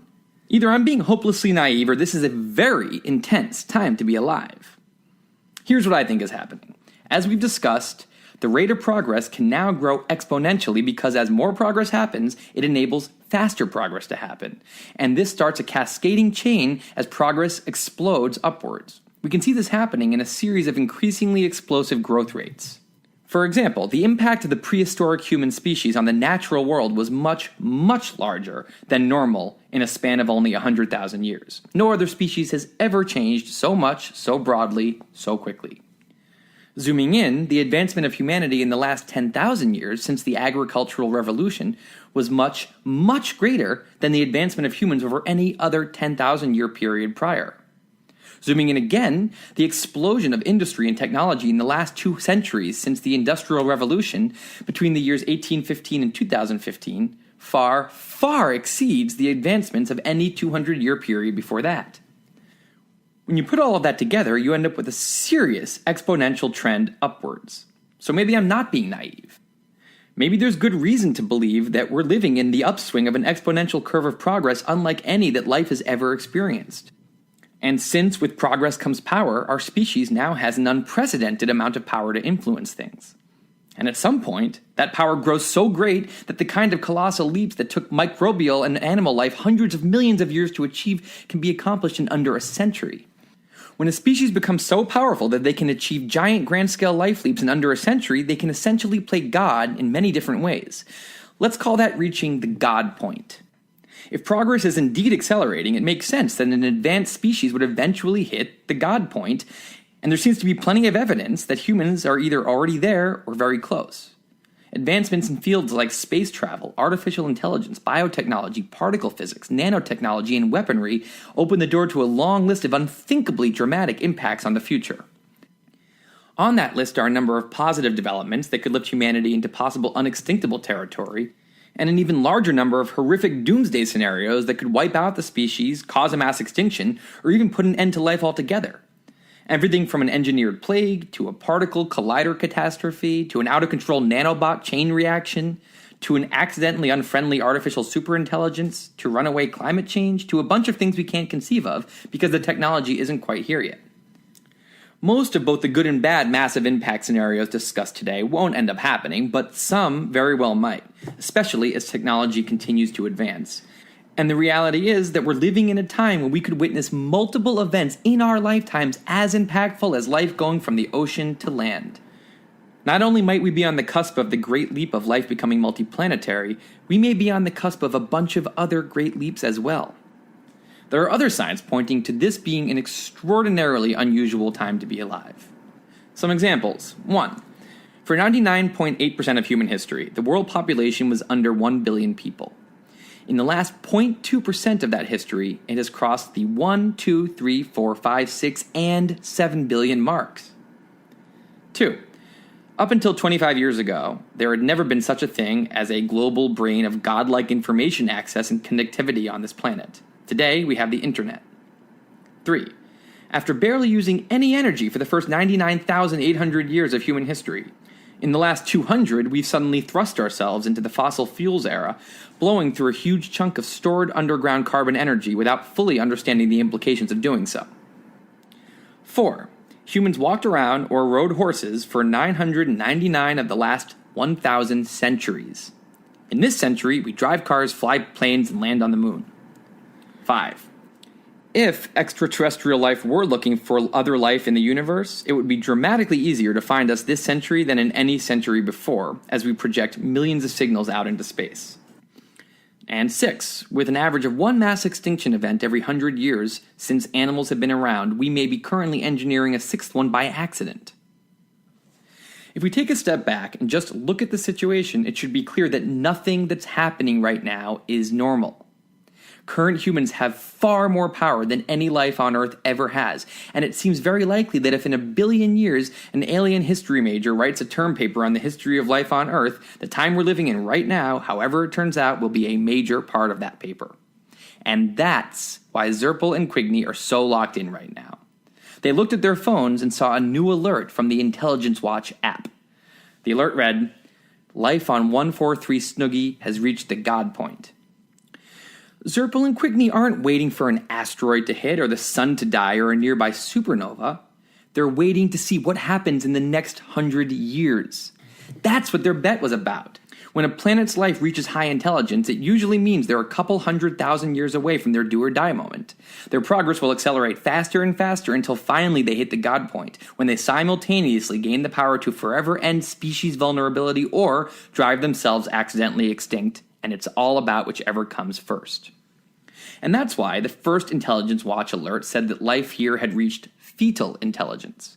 Because looking at it through a zoomed-out lens, reaching initial intelligence is the conception of a fetus, but only reaching the God point will determine whether there will be a miscarriage or the birth of a new long-term intelligent species. Those species who hit the God point, enter the chaos that inevitably ensues, and somehow come out alive on the other side, have made it through, and they can officially join the universe's community of grown-up, immortal, intelligent species.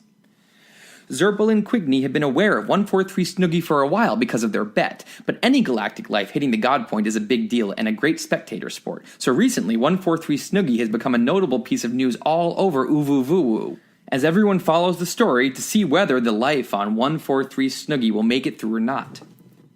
And if there's even a small chance that what I'm saying is right, and we really have hit some kind of tipping point of advancement, one where we have all kinds of new powers with unknown and unpredictable consequences, and we're total amateurs at having that kind of power, isn't now probably a pretty great time to back up the hard drive? All you have to do is put yourself in Quigney's shoes. Imagine you're rooting against some faraway species. You have a ton of money on the line, and you really want them to go extinct. In that situation, how bummed are you if that species manages to become successfully multiplanetary? Humans colonizing Mars is the last thing Quigney wants to happen. Sure, certain types of disasters could wipe out the species even if it's on multiple planets, but it's much easier for a species to go extinct when all the eggs are trapped in one basket together, and backing up the hard drive would be a huge blow to his chances. Meanwhile, across the table, Zerpel's staring intently at the screen, muttering under his breath, "Come on, come on, come on." His screen is zoomed in on an industrial-looking building in Hawthorne, California, the SpaceX headquarters. It's not only Musk who's thinking about Mars. Stephen Hawking has said, "I don't think the human race will survive the next 1,000 years unless we spread into space. We face a number of threats to our survival, from nuclear war, catastrophic global warming, and genetically engineered viruses. The number is likely to increase in the future with the development of new technologies and new ways things can go wrong.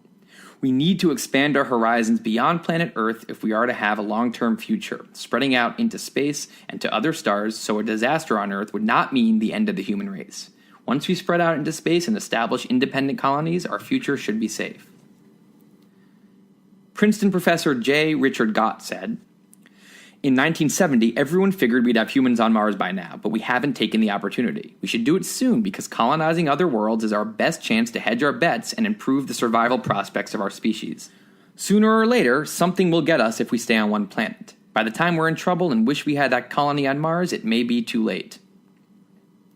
NASA Administrator Michael Griffin said, "In the long run, a single planet species will not survive. If we humans want to survive for hundreds of thousands or millions of years, we must ultimately populate other planets. One day, there will be more human beings who live off the Earth than on it." Science fiction writer Larry Niven may have said it best. "The dinosaurs became extinct because they didn't have a space program. And if we become extinct because we don't have a space program, it'll serve us right." What worries Musk the most is the Fermi paradox. The curious fact that we've never seen any evidence of alien life makes him suspect that there are lots of one-planet dead civilizations out there. He warns, quote, "If we are very rare, we'd better get to the multi-planet situation fast, because if civilization is tenuous, then we must do whatever we can to ensure that our already weak probability of surviving is improved dramatically." That was Musk's mindset in 2001 when a friend asked him what he planned to do after PayPal. Musk recounts the conversation, quote, "I said, well, I'd always been really interested in space, but I didn't think there was anything I could do as an individual. But," I went on, "it seemed clear that we would send people to Mars. Suddenly, I began to wonder why it hadn't happened already. Later, I went to the NASA website so I could see the schedule of when we're supposed to go." But when he looked around the website, he was shocked to find nothing there. Ever since the first round of slashes to NASA's budget in the early 70s, the plans to go to Mars kept being pushed back again and again as battles for increased funding failed. Now, there were no plans at all. So Musk came up with a way to help. He'd put a plant on Mars. The plan, called Mars Oasis, was to perform a charitable mission to Mars that would carry a small robotic greenhouse to the planet. The greenhouse would use an arm to scoop some Martian soil, plant a seed, and then, once a plant had grown, the greenhouse would send back what Musk calls the money shot.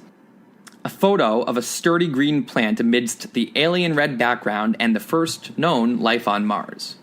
The idea was that the stunt would get a lot of attention, wake the world up to the excitement of space travel again, inspire a bunch of children to seek out careers in aerospace, and ultimately, Musk hoped, this renewed public interest would lead to an increasing NASA budget. Musk believed, and still believes, that around 0.25% of US GDP, or around 1% of the budget, should be dedicated to space. He makes it clear that he's not suggesting a return to the 4% of the budget days of the 60s, just an increase from the less than 5% level it's at today. For 1%, he says, we can buy life insurance. Musk, who was winding down his time with PayPal as the sale to eBay neared, brought together a team of space people to work with him on Mars Oasis.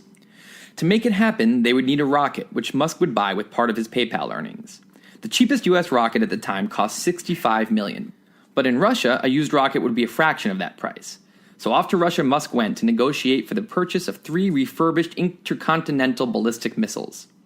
Musk was willing to put up $20 million for all 3, but the Russians wanted more. He left the country empty-handed. And that's when he made the decision. He would do it himself. Not the plant project, the big project. He had spent months voraciously reading about rocket technology and what it would take to make them himself, and he believed it was possible. He would put 1 million people on Mars. Part 3. How to colonize Mars.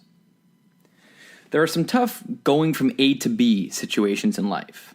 Going from A, I can't believe my alarm just went off, to B, now I'm sitting at work.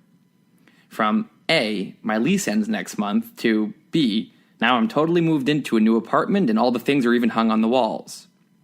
From A, oh shit, wait, I actually hate my wife, to B, oh good, now I have a new wife and everything's good.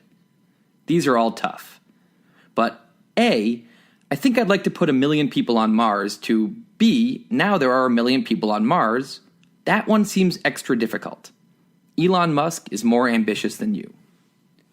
Since the beginning of this project, I've spoken with Musk 6 times, not that I'm counting, and much of that time was spent talking about how this Mars thing is actually going to happen.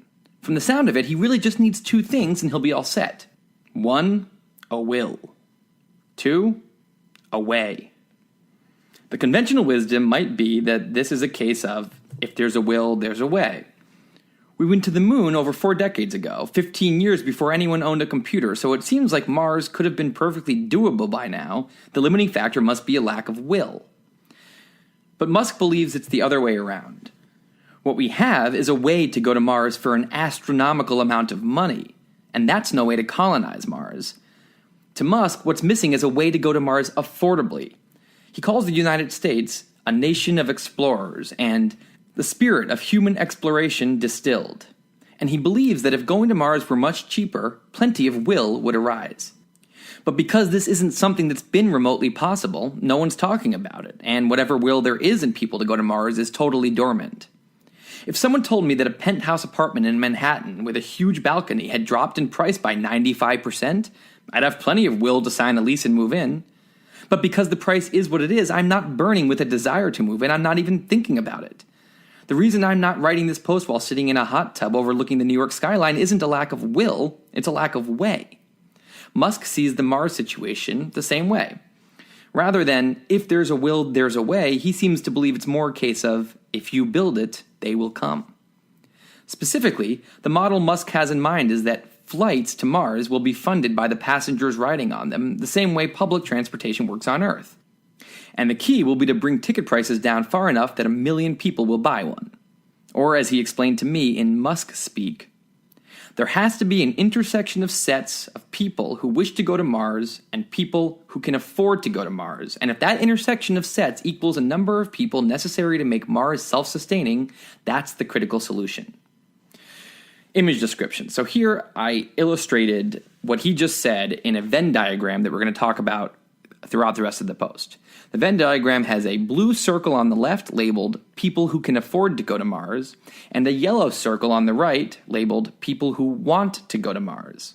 In the middle, the intersection of those 2 circles is a green region, and it's that region that Musk is saying needs to reach 1 million people for the humanity hard drive to be successfully backed up. And below that image, I say, the problem is right now it's more like, and then I show another image of that same Venn diagram, but it's very tiny. Both the blue circle and the yellow circle are very tiny, meaning the green circle isn't anywhere close to where it needs to be. End of image description. Since Musk thinks the will, or the yellow circle, will grow accordingly when there exists a feasible way, Musk identifies the tiny blue circle, the one that shows the number of people that can afford to go to Mars, as the critical limiting factor. The dramatically too high cost of space travel. And fixing that, he believes, will be the key link between A and B. So, in 2002, Musk explored further. Quote, I put together a team, and over a series of Saturdays I had them do a feasibility study about building rockets more efficiently. It became clear that there wasn't anything to prevent us from doing it. Rocket technology had not materially improved since the 60s. Arguably, it had gone backward. He was pumped. But back to reality for a second. If you decided that revolutionizing the cost of space travel was the key to something very important, you wouldn't be like, great, I'm going to do it. You'd be like, I don't know how to do that. To get our heads around how one might achieve such a thing, let's imagine that we're trying to do it and work backwards. Question: how do I revolutionize the cost of space travel? Answer: with decades of innovation, hundreds of trial and error launches, and thousands of super smart people working on it. Straightforward, but icky. It's icky because... Question: Where the hell is the money going to come from to pay for that? If the government were interested in funding it, they'd have done it themselves already, and no charitable donor is going to put tens of billions of dollars toward funding a massive 30-plus year project that has no guarantee to work. Answer: you pay for it by making your research and development operation double as a profitable space delivery service. To test your innovative new technology, you'll need to do a lot of launches. Governments and companies will pay you a ton of money to take satellites, cargo, and people up to space during those launches. 2 birds with 1 stone. Question: but how do I know how to launch something into space? Answer: you don't. You have to spend a few years learning how to do it from scratch and building all of the vehicles yourself and proving that you can launch successfully before anyone will hire you as a delivery service. Question: but if there aren't any customers during the initial learning and development stage, who pays for that stage? Answer: you, the founder. Question: how do I get the money for that? Answer: you co-found PayPal and then sell it. So that's the logic Musk thought through back in 2001, and it dictated SpaceX's business plan. Now, here I have a diagram in the post that is pretty important, and you might want to zip over to page 3 of the post and scroll down just a little bit and check it out. But if you don't, I'll describe it here. It basically shows the route from point A, which is, remember, I want to put 1 million people on Mars, to point B, now there are 1 million people on Mars. And that route is divided into 3 phases. And that's what we're going to spend the rest of the post going through, those 3 phases. Phase 1, figure out how to put things into space. Phase 2 is revolutionize the cost of space travel. And Phase 3 is colonize Mars. SpaceX has been at it for 13 years now. Let's go through what's happened so far and what still lies ahead. Phase 1, figure out how to put things into space. Main character, Falcon 1. Goal, launch something into orbit before Musk runs out of money. Phase 1 really started before SpaceX even existed, back in mid-2001 while Musk was still at PayPal. Strongly considering entering the space arena as his next move, Musk did what everyone does when they want to become a world-class rocket scientist in about a year with no schooling. He read some stuff. He read every book he could find on the subject and basically memorized all of them. Rocket expert Jim Cantrell, who met Musk around that time and was on the failed trip to Russia with him, says he would quote passages verbatim from these books. He became very conversant in the material. To supplement his reading, Musk asked a lot of questions to a lot of people. Cantrell, who calls Musk, quote, by far the single smartest person that I've ever worked with, says that Musk, quote, hired as many of my colleagues in the rocket and spacecraft business that were willing to consult him, and that it was as if he would suck the experience out of them. As Musk started to talk more and more seriously about making space his next big pursuit, Musk's friends were worried about him. Wouldn't you be? Imagine if your friend made a huge amount of money selling an internet business and then told you he was going to spend almost all of it trying to become the first entrepreneur to succeed at building a space launch company. Because it was important that human life become multiplanetary. You wouldn't feel good about this. One of Musk's friends did his best to talk him out of the insane project by putting together a montage of rockets blowing up and forcing Musk to watch it. But Musk is an odd duck, and he continued along unfazed. After building himself a tree-trunk foundation of knowledge, it was time to get other people on board. When I asked Musk about his knowledge of business, he scolded me, explaining, quote, I don't know what a business is. All a company is a bunch of people trying to create a product or service. There's no such thing as a business, just pursuit of a goal. A group of people pursuing a goal. So he started assembling a group of the smartest people he could find, and SpaceX was born. Then, the core team of all-stars, which included renowned rocket engineer Tom Miller, began to hire. Some early SpaceX hiring policies. 1. No assholes. Musk says that if you hate your colleagues or boss, you won't want to come to work and stay for long hours. 2. Hire and promote based on raw talent, not experience. Musk has said he doesn't care that much about a grad degree, college degree, or even a high school degree, just raw talent, personality, and passion for the SpaceX mission. I sat down with SpaceX's VP of Vehicle Engineering, Mark Ginkosa, who I was surprised to learn is a casual California bro. He seemed like some silly dude I'd be friends with, not a leading rocket scientist.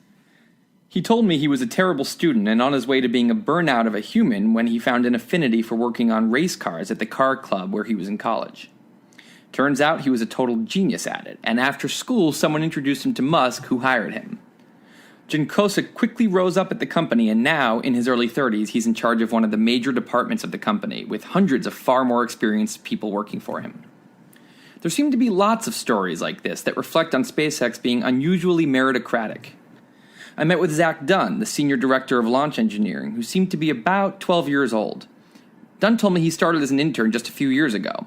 Early on, when he assumed Musk had no idea who he was, Musk surprised him by telling Dunn he thought he was a very strong engineer, which made Dunn realize that Musk is acutely aware of everyone at the company. A few years later, Dunn was put in charge of launch engineering and more than 100 employees. 3. Musk interviews everyone, including janitors, and does so like a weirdo. This rule held with almost no exception through the first 8 years of the company's life, up to the company having 1,000 employees. According to Musk's biography, quote, each employee receives a warning before going to meet with Musk. The interview, he or she is told, could last anywhere from 30 seconds to 15 minutes. Elon will likely keep on writing emails and working during the initial part of the interview and not speak much. Don't panic, that's normal.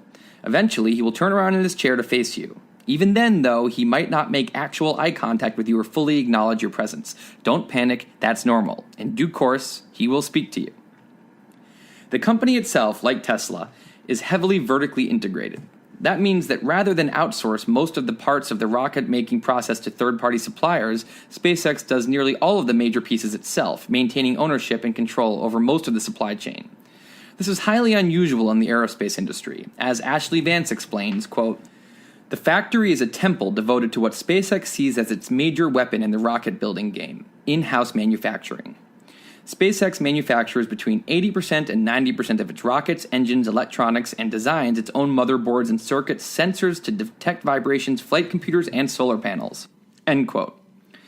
Old-fashioned industrialists like Andrew Carnegie and Henry Ford were all about vertical integration, as is Apple today in many ways.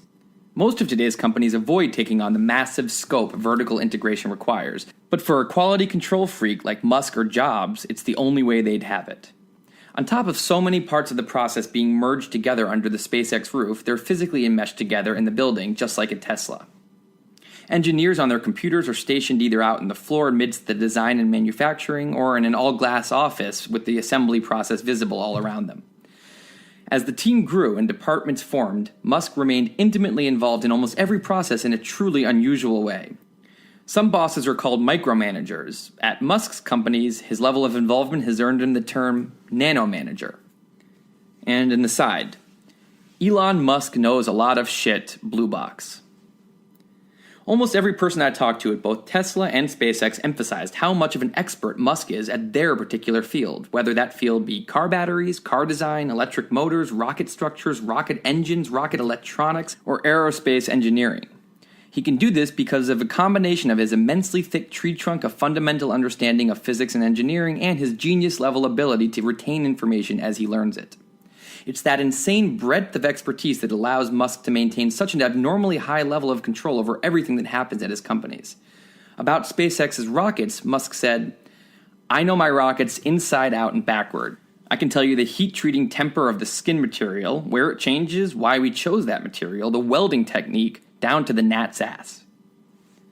I asked SpaceX's VP of Software Engineering, Jinnah Hossain, about Musk's nanomanagement. He said, the biggest surprise for anyone first joining the company, SpaceX throws around the term nanomanager and you're like, okay, he likes to go into the weeds, that's cool. But you have no idea. For the CEO of a company, he has an incredibly deep stack. He has all that info available to him and he can drill down on any one thing and often does. He's making very low-level decisions and very low-level course directions for the company with high fidelity, and I can't imagine it working with anyone else at any other company. The thought of one person being a key decision point for so many things is remarkable to me. He can hold it all in his head and recall it on demand in real time as necessary in order to be able to make good decisions. End of blue box. Okay, so now it's mid-2002, and this crazy idea is starting to become a real thing. There's a clear mission, a team, and a force of nature CEO. Next step, a rocket. Before we get into SpaceX's first rocket, let's get clear on some terms. The point of almost any space launch is to take something to space. The thing you're taking is called the payload. A payload can be a satellite, cargo, people, a monkey, anything. In order to survive the rough trip to space, the payload is sometimes inside of a protective shell called a fairing. Other times, the payload needs to be steered, navigated, and docked when it's out in space, and maybe even brought back to Earth. In that case, the payload is carried inside of a spacecraft or, if you're 9, a spaceship. Then you have the rocket. The rocket is the main big thing that launches, and it has one job, to carry the payload and its container up through the atmosphere and put it into space. Most of the rocket is a big fuel tank, and at the bottom of a rocket is one or more insanely powerful bell-shaped engines. These provide the immense force, or thrust, that it takes to lift many tons of weight up through the Earth's atmosphere. Sometimes a rocket is made up of multiple smaller rockets called stages. Oh, and everything I just described becomes a missile if the payload is a weapon. Finally, a rocket ship is not a thing. A rocket ship is a term to make a 4-year-old excited about life. That's it. The Apollo missions went to the moon using an enormous rocket called the Saturn V. Saturn V weighed 3,000 tons, about as much as 7 Boeing 747s, and was the height of a 35-story building. The Space Shuttle, with a much simpler job of only ever going into low Earth orbit, took a totally different approach. Instead of one big first-stage rocket, the Space Shuttle used 2 rockets called solid rocket boosters to do the meat of the heavy part of the ascent, and the payload, people and equipment, rode in the shuttle spacecraft, which they really made look like a stereotypical spaceship. The spacecraft provided the rest of the boost after the rockets dropped away, using fuel from the big, for some reason, orange fuel tank. Normally, returning spacecraft land in the ocean using parachutes, but the Space Shuttle took a more civilized approach, landing on a runway like an airplane. When SpaceX made their first rocket, they weren't trying to do the biggest, baddest thing that had ever been done. Instead, they built what was kind of their training wheels rocket, a small, straightforward rocket Musk named Falcon 1, after the Millennium Falcon in Star Wars. It was a 70-foot-tall, 2-stage rocket with one super powerful engine at the bottom, SpaceX's own invention, the Merlin engine. Despite its modest size and capability, Falcon 1 was full of innovative new technology. The primary goal was to make it cheaper than ever before to take small payloads into space. Not just because Musk sees cost reduction as the way to get us to Mars, but because he sees it as the only aspect of space travel that currently can be improved in a meaningful way. He says, quote, "Speed for a rocket is always going to be roughly the same. The convenience and comfort is going to be about the same. Reliability, there's not going to be much improvement there, so you're really left with one key parameter against which technology improvements must be judged, and that's cost." Musk cites 2 reasons costs have remained so high. 1. The only companies in aerospace are huge, and huge companies are risk-averse. He says, quote, "There's a tremendous bias against taking risks. Everyone is trying to optimize their ass covering. Even if better technology is available, they're still using legacy components, often ones that were developed in the 1960s. Many use Russian rocket engines that were made in the 60s. I don't mean their design is from the 60s, I mean they start with engines that were literally made in the 60s and, packed away in Siberia somewhere." 2. Not enough vertical integration. We mentioned SpaceX's vertical integration and the full control it affords Musk over what happens at SpaceX, but Musk also believes the vertical structure is critical to keeping costs down, and he criticizes the rest of the industry for not doing so. Quote, "There's this tendency of big aerospace companies to outsource everything. They outsource to subcontractors, and then the subcontractors outsource to subcontractors, and so on. You have to go 4 or 5 layers down to find somebody actually doing something useful, actually cutting metal, shaping atoms.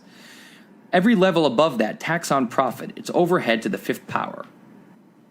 Without the baggage of a huge company with a long history, SpaceX was able to, quote, "design and develop Falcon 1 from the ground up from a blank sheet of paper," says Max Vozoff, an early SpaceX employee. And you can see the blank sheet of paper mindset in Musk's ground-up reasoning. Quote, "I asked, what is a rocket made of?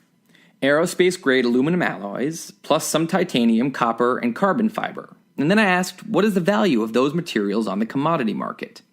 It turned out that the materials cost of a rocket was around 2% of the typical price, which is a crazy ratio for a large mechanical product. So I thought we should be able to make a much cheaper rocket given those material costs."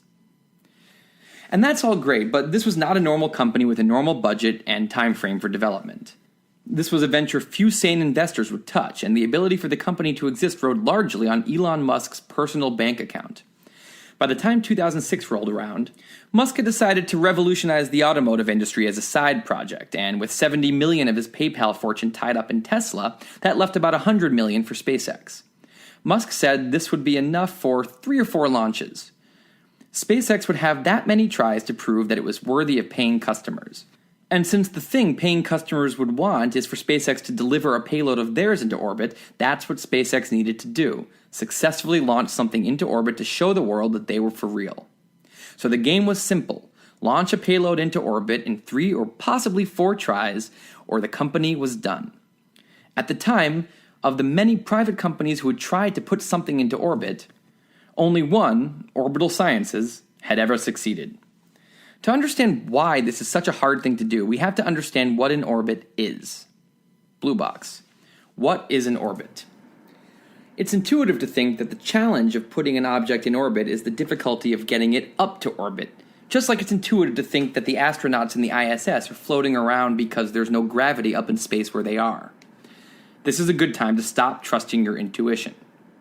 Let's zip back to high school for a second. Here's the equation we use to figure out the force of gravity. Little g equals big G times m1 times m2 over d squared. Big G is the gravitational constant, a super icky number we can ignore for this exercise. Essentially what we're left with is the force of gravity equals the mass of one object times the mass of the other object over the square of the distances between them. M1 and M2 are the masses of the 2 objects. There are 2 objects because gravity isn't a one-way thing. Every 2 objects attract each other with an equal force.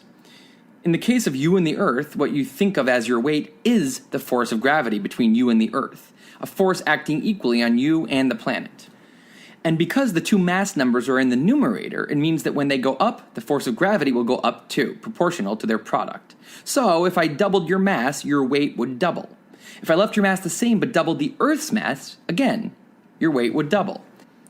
If I doubled both your and the Earth's mass, your weight would quadruple. For our purposes in this post, we don't need to work with mass. What we care about is the d squared part. D is the distance between the 2 objects, or more specifically, the distance between the centers of mass of the 2 objects. In the case of the Earth, the mass is symmetrically distributed, so the center of mass is the center of the planet. The Earth's radius is 3,959 miles, or 6,371 kilometers. So when you're on the surface of the Earth, that's the number you use for d to determine the force of gravity you're experiencing. Because d is in the denominator of the equation, as d grows, the force of gravity decreases. To illustrate this, I'm going to shrink the Earth down to about 1/13 millionth of its size so that it's exactly 1 meter in diameter. If we double d by moving an Earth radius away from the surface, which in this case is 1/2 meter, d squared goes up by 4 times, so the force of gravity and your weight would be 1/4 of what they are on the surface. If you move to a full meter away, where you could fit a full Earth between you and the Earth, d has now tripled and your gravity is 1/9 of what it is on Earth. And where does the ISS fall in all of this? It's between 205 and 255 miles away, which on our meter globe is about 2 to 3 centimeters, or a little over an inch from the surface. If a ping pong ball were stuck to the globe, the ISS and a lot of satellites would run into it. While we're here, the commonly recognized altitude where space starts is the Kármán line, 62 miles or 100 kilometers up, which on our globe starts 7.8 millimeters above the surface, about the width of a pencil. And an airplane flies at 0.84 millimeters off the surface, about the height of a grain of sand. So what does that mean about gravity in low Earth orbit in a place like the ISS? Well, if we take the midpoint of the average altitude of the ISS, which is 230 miles, we find that being at that height adds only 5.8% to the normal d on Earth's surface, which only brings surface gravity down by about 10%. So ISS astronauts should barely feel the gravity difference, and yet they're floating. The reason is they're in free fall. I once had a chance to fly in a little plane with a pilot who didn't give a shit, so he brought the plane up to 4,000 feet and then quickly dropped to 2,000 feet. Before the drop, he handed me a pen and told me to rest it on my open palm. During the drop, the 8% of me not in bed shitting survival mode saw the pen hover in front of me and gently float over to the side before abruptly dropping into my lap when we level off again at 2,000 feet. This is what's happening inside the ISS at all times. Here's why. Picture you're standing on a cliff on a planet smaller and smoother than the Earth and with no atmosphere. And you throw a baseball as hard as you can. It would go ahead a little ways and then it would eventually drop, making a little bit of an arc. Now, what if a major league pitcher gave it a try? Well, it would go a little farther ahead with a wider arc before it eventually came down and hit the ground. And what if you fired the ball out of a cannon? Well, it would go even further. Before each of these balls hits the ground, they fly in a curved path. If the planet's surface didn't get in the way, those paths would continue as long ellipses. Now let's get a much more powerful cannon. One so powerful that the curvature of the ball that it fires out matches the curvature of the planet. So what would happen? The ball would circle the planet and run into the back of the cannon. And if nothing were there to block it, the ball would continue falling forever, never able to land. Because the ball's path's curve and corresponding circle match up exactly with the curvature of the planet keeps falling away from the ball as the ball tries to fall down to the ground. You've put the ball in orbit. If you had a perfectly smooth planet of any size and it had no atmosphere at all, you could in theory put something into orbit right above the ground. But because the Earth has a thick atmosphere and an uneven surface with mountains, no matter how hard you fired a ball near the surface, the atmosphere would slow it down, making its path's curvature tighter and tighter until it fell out of orbit and hit the ground. That's why everything we put in orbit is high up, where the atmosphere is so thin it doesn't slow the object down. And without any force of friction to interfere, Newton's law of inertia kicks in, and it'll circle the planet forever. In order to fall into orbit around the Earth, an object has to be moving unbelievably fast, but not too fast. Why? Because then the curve is too broad, and the ball would fly away from the planet. That's why people talk about something reaching orbital velocity to stay in orbit and escape velocity to escape from the Earth's gravity well and head out into space. Escape velocity just means the arc the path makes is broader than the curvature of the planet. So what's orbital velocity at about a 230-mile altitude where the ISS is? 17,150 miles per hour, or 4.76 miles per second.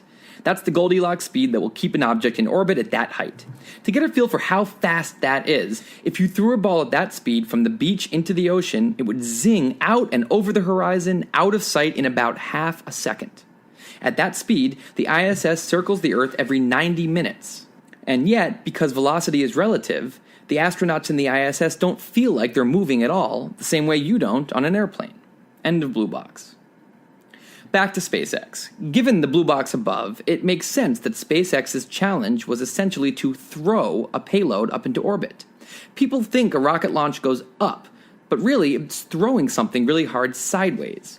It's like our examples above, and the rocket is acting like the hand of a giant who's throwing the payload.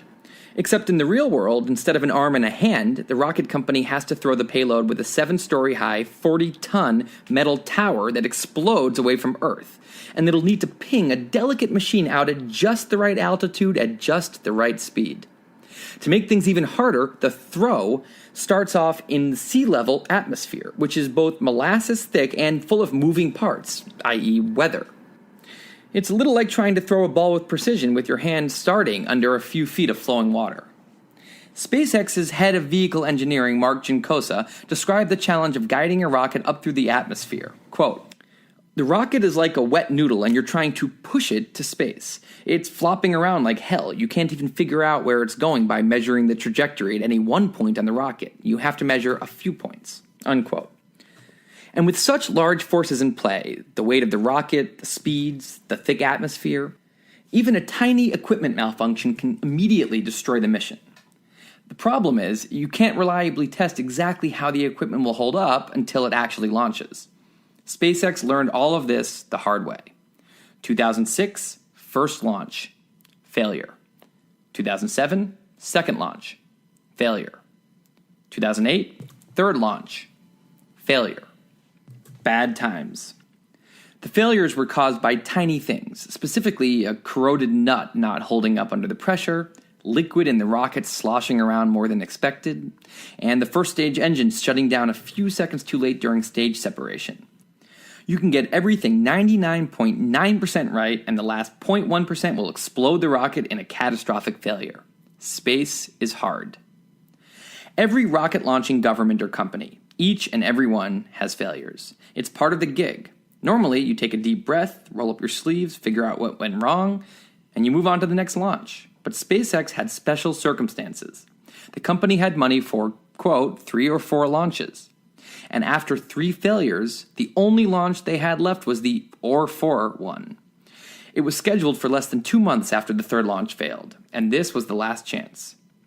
A friend of Musk, Adeo Resi, describes it like this, quote, everything hinged on that launch. If it works, epic success. If it fails, if one thing goes differently and it fails, epic failure. No in between. No partial credit. He'd had 3 failures already. It would have been over. We're talking Harvard Business School case study. Rich guy who goes into the rocket business and loses it all. Unquote. But on September 28, 2008, SpaceX set off the 4th launch and nailed it. They put a dummy payload into orbit without a hitch, becoming only the 2nd privately funded company to ever do so. Falcon 1 was also the most cost-efficient rocket ever to launch. Priced at $7.9 million, it cost less than a third of the best U.S. alternative at the time. NASA took notice. The successful 4th launch was enough evidence for them that SpaceX was worth trusting, and at the end of 2008, NASA called Musk and told him they wanted to offer SpaceX a $1.6 billion contract to make 12 deliveries for them to the ISS. Musk's money had done its job. SpaceX had customers now, and a long future ahead. Part 3, Phase 2. Revolutionize the cost of space travel. Main characters, Falcon 9, Dragon, Falcon Heavy. Goal, get the price for a trip to Mars down to $500,000 per seat. Today, many people have heard of SpaceX. Few know what SpaceX does. And even fewer know what SpaceX really does. Here's what SpaceX does. It takes things to space for people for money. And as we established, here's what SpaceX really does. It's an innovation machine trying to solve one big problem, the astronomical cost of space travel, because that's the key to making humanity a spacefaring civilization that can become multiplanetary and back itself up on other hard drives. And it supports itself by taking things to space for people for money. We'll get to the really does part later. First, let's look at what it means to take things to space for people for money. New section, Falcon 9. In 2008, with a successful orbital launch achieved and a slew of new customers eager to sign up for SpaceX's weirdly cheap space delivery service, it was time for SpaceX to take off the training wheels and build themselves a Harley, Falcon 9. Falcon 9 is the world's most advanced rocket and a huge upgrade over Falcon 1. Falcon 9 is huge. At 224 feet tall, it's over 3 times the height of Falcon 1 and the height of a 20-story building. On its side, it would stretch 3/4 of the way across an American football field. And while Falcon 1 could bring less than 1 ton of payload to orbit, Falcon 9 can carry 13 tons. In every way, Falcon 9 puts SpaceX in the ring with the big boys. Learning about rockets will make you respect the shit out of rockets. A rocket has to be unbelievably rugged. It's a 1,000-ton object filled with explosive material that soars at blazing speeds through hurricane-force winds, but also meticulously designed down to the millimeter because it's full of very unrugged things like computer circuit boards, delicate satellites, and living people. Normal manufacturing techniques don't always cut it for an object so particular. In the SpaceX factory, I was shown bizarre-shaped Falcon 9 parts that had to be 3D printed and 3D designed, because there was no other good method to make them just the right way. But since none of that's our problem, let's ignore all the details and oversimplify. Falcon 9 is a long tube, the bottom 2/3 of which makes up the first stage. At the bottom of the first stage are 9 Merlin engines. The top third is called the second stage, and at the bottom of it is 1 Merlin engine. Above both of those is the payload. New section, the first stage. The first stage has a very important 3-minute job. Blast the second stage and the attached payload up to an altitude of about 100 kilometers before piecing out and falling into the ocean. The first stage, like almost all parts of Falcon 9, is manufactured in SpaceX's California headquarters. Most of the first stage is a big fuel tank with 2 key parts, a a huge tank of rocket-grade kerosene next to a huge tank of liquid oxygen. It doesn't work on a rocket to draw oxygen from the air because, among other reasons, the rocket quickly gets too high up for there to be much oxygen around. So it has to bring the oxygen with it. Oxygen becomes liquid at negative 297.3 degrees Fahrenheit, and once it does, it's around 1,000 times more dense than gaseous oxygen, so you can pack a lot of it. These two ingredients are mixed together into explosive propellant. Blue box. How rocket engines work. It might seem odd that the guy who's super not into burning fossil fuels with his car company would choose to blow through hundreds of tons of it during every launch with his rocket company. The problem is that rockets have to burn fuel. Musk has even said he thinks all transportation will eventually go electric, except rockets. The reason is Newton's third law. Every action has an equal and opposite reaction. Newton's third law is why a deflating balloon will move in the opposite direction that it's shooting out air, or why a gun jolts backward when it shoots. When you think about propelling a vehicle, think about the same idea. One way to make a vehicle move is with a propeller. Propellers work by pushing air in one direction, which pushes the propeller and whatever's attached to it in the other direction. Kind of like standing a foot away from a wall and pushing the wall with your hand, which forces your body away from the wall. The problem is that in space, there's no air for the propeller to push against, so trying to use a propeller there is like standing in a room far away from the wall and pushing your hand out toward nothing like a weirdo, which wouldn't push you backward at all. Even in the upper atmosphere, where there's still some air, if the air is too thin, it's like trying to get a big pushback by pushing your arm against a hanging curtain. It won't work well. On the other hand, if you deflated a balloon in space, the balloon would shoot backward, in the same way it would on Earth, because the force in that situation isn't created by pushing on air outside the balloon, like a propeller. It's created by the air pressure being much higher inside the balloon than outside of it, and the air being forced out of the balloon by the pressure difference. In fact, if you were floating around in the middle of space and had an air-filled balloon, you could move yourself a bit by deflating the balloon in the opposite direction. And for those few seconds while the balloon was deflating, the balloon would be an engine. The engines at the bottom of Falcon 9 are just more powerful deflating balloons. A fiery explosion creates extremely high temperature and pressure, which makes the exploding gas want to rapidly expand into the lower pressure space all around it. And if something blows up in the middle of an empty field, it can expand outwards in all directions but down. A rocket engine creates an explosion that wants to do the same thing, but the engine, like the balloon, won't let the force move outward in any direction except one. And being rejected from all other directions just adds to the force. So that's why rocket engines work in a vacuum. They don't need anything external like air to push down on. By expelling a mass of hot gas, they're essentially pushing down on that. Musk would love to have a better way than exploding fuel to power rockets, but he's not sure we'll ever find one. I asked him about it, and he said, for rockets to go electric, there would have to be a few Nobel Prizes awarded. End of blue box. The Merlin. Falcon 1's ascent was entirely propelled by one ragingly powerful SpaceX-invented engine called the Merlin. Merlins are rad. One Merlin engine has a thrust of over 73 tons, i.e. it can lift 73 tons of weight, which means if you stacked 40 cars on top of the engine, it could lift the whole stack into space in about 3 minutes. It's one of the most efficient, advanced engines in the world. An important statistic in the rocket engine world is thrust-to-weight ratio, i.e. how many times its own weight it can lift. Weighing about a half a ton and peaking at over an 80-ton thrust, the Merlin's ratio is 165 to 1, which blows away all other engines like it. Now imagine 9 of them firing together. That's what happens during each Falcon 9 launch. The rocket's name comes from the 9 engines, which are arranged in what's called an octaweb, with 8 in a circle and 1 in the middle. Together, the 9 Merlins generate 650 tons of thrust, enough to shoot a stack of 360 cars into space, a stack that would be the height of one World Trade Center. And they burn through a combined 540 gallons of fuel every second, enough to drain a swimming pool in less than a minute. Most of what the engines end up lifting is the rocket and its fuel, which weigh in at a combined 550 tons, but there's plenty of leftover muscle to add a sizable payload on top. Next section, the second stage. 3 minutes after launching, the first and second stages separate. The first stage falls back to Earth, and now it's the second stage's big moment to shine. The second stage is just a mini version of the first stage, and it's also mostly filled with fuel. But instead of 9 Merlin engines, the second stage has only 1. A special version made to be used in the vacuum of space with a Bell extension to increase its thrust.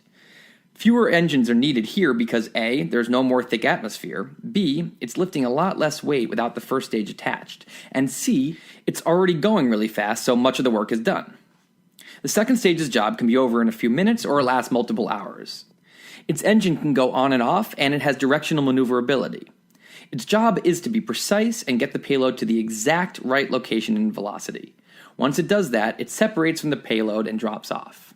Speaking of payload, there are 2 ways the top of a Falcon 9 can look, and the difference is which type of payload it's bringing with it. The first way has kind of a bulge at the top. When it looks like this, it's usually carrying a satellite. The bulge is a 2-piece protective clamshell thing called a fairing. It tends to look about the size of a bathtub, but it's actually the size of a school bus. Once the second stage gets going a certain speed, which is about 4 times the speed of a bullet, the fairing's 2 halves separate and fall back into the atmosphere to burn up. The second way the top of a Falcon 9 can look is kind of triangular. The triangle-looking top means the rocket is carrying a Dragon spacecraft. Next section, Dragon. SUV-sized Dragon is SpaceX's spacecraft, made for transporting cargo and one-day people to and from space. NASA's big 2008 contract with SpaceX was for 12 Dragon missions to the ISS.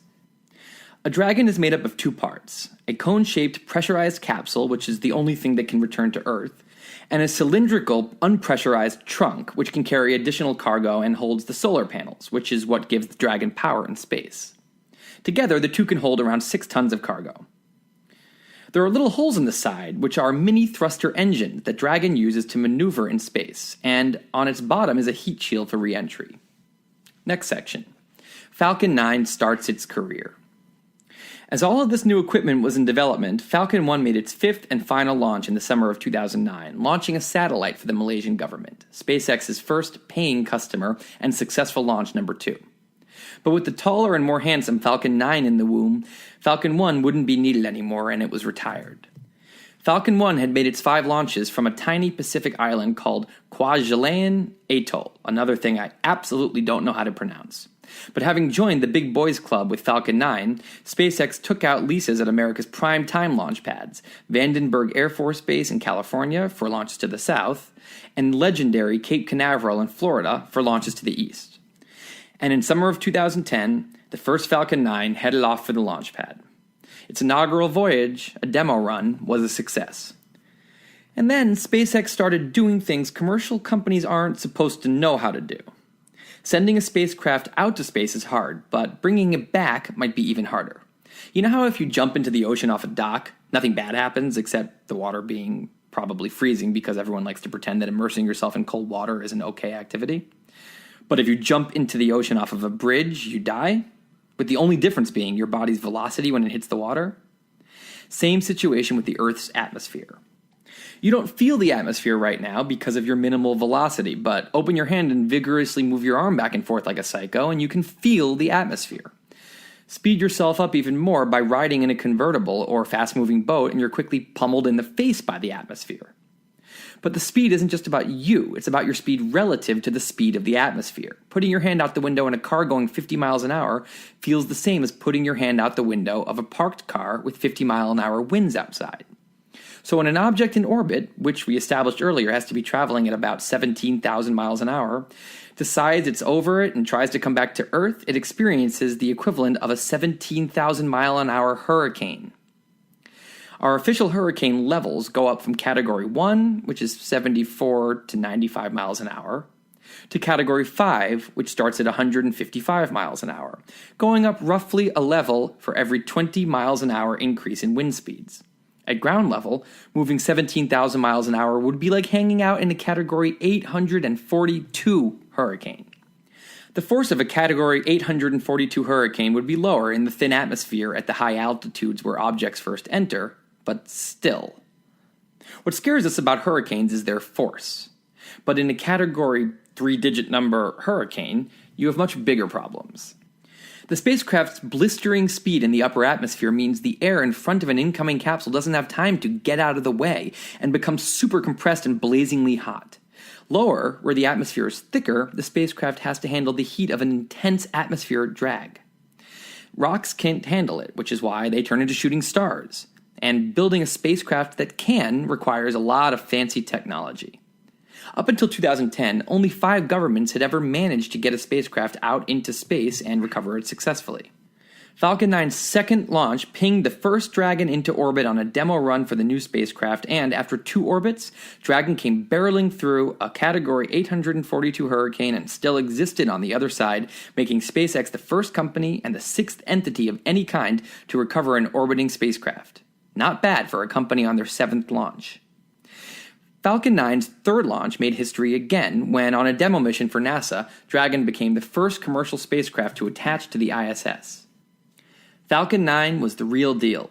Vance writes, quote, "Where the Falcon 1 blasting off from Kwajalein was the work of a startup, the Falcon 9 taking off from Vandenberg was the work of an aerospace superpower," end quote. And with 2 of 3 planned demo missions done, NASA had seen enough to scratch the third demo mission and get started with the official resupply missions to the ISS on Dragon. If you're curious what a launch is actually like, I embedded a video of a launch with a description of a bunch of things that are happening below it in the post, and it doesn't really work to describe here without the video, so if you want to check it out, it's about a third of the way down page 4.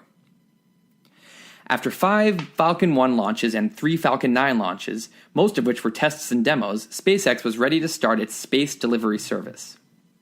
Falcon 9's 4th launch and the first official ISS resupply mission was the first in a string of 15 straight successful deliveries. 6 Dragon missions for NASA, 9 satellite missions for other customers. Bringing us to May of 2015 when I wrote this sentence and accidentally jinxed the entire company. Since their first 3 failed launches, SpaceX has launched 20 times, all successes. And after that 20th straight success, Musk tweeted, "Rocket launch good, satellite in geotransfer orbit, still so damn intense, looking forward to it feeling normal one day." Then, on the very next launch, this happened. And in the post I embedded a GIF of a Falcon 9 going up for about 2 minutes before exploding into a lot of pieces. A launch failure is a horrible thing, even when no people are involved. It's why SpaceX VP Mark Ginkosa told me that each launch day is constant, torturous anxiety. It seems kind of like a pitcher throwing a pitch with 2 outs in the 9th inning of Game 7 of the World Series, except the ball takes a few months to get to the plate, and they have to watch the moment when it finally gets to the batter on TV. But devastating failures are part of what you sign up for when you get into the space game. After the demoralizing 3rd failure of Falcon 1, Musk wrote to his employees, quote, "It is perhaps worth noting that those launch companies that succeeded also took their lumps along the way.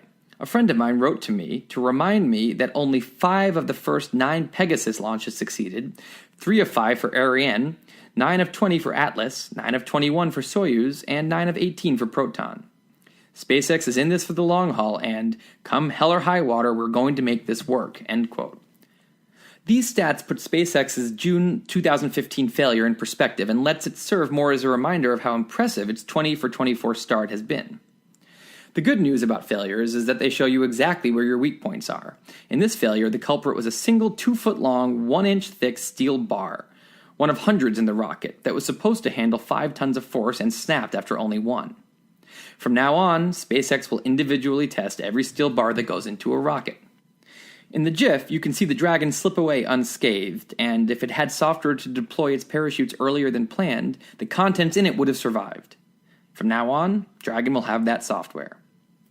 And that brings us to today. In an industry full of middleman price hikes and decades-old equipment, SpaceX's tightly controlled in-house supply chain and cutting-edge technology has made it the world's cheapest option for space delivery. For years, the U.S. government has relied on 2 major aerospace companies, Boeing and Lockheed Martin, along with their joint venture United Launch Alliance, or ULA, for domestic launches. ULA charges the government and the U.S. taxpayers $380 million per launch. For a similar launch, the U.S. government only pays SpaceX $133 million. For launches with other customers, without all of NASA's special requirements, SpaceX charges $60 million per launch. Given the unbelievable bargain, SpaceX unsurprisingly has a long line of customers vying for their services. They currently have a backlog of over 50 planned launches worth over $5 billion. They're doing everything they can to ramp up production, aiming to soon make 40 Falcon 9s a year. Musk believes that within a few years, SpaceX will cost less than a tenth of the industry average, and he believes SpaceX can take over the majority of the world's commercial launches. This is a big deal for the US, not just SpaceX. The US, through Boeing, is proud to be one of two major airline producers, with Europe's Airbus being the other.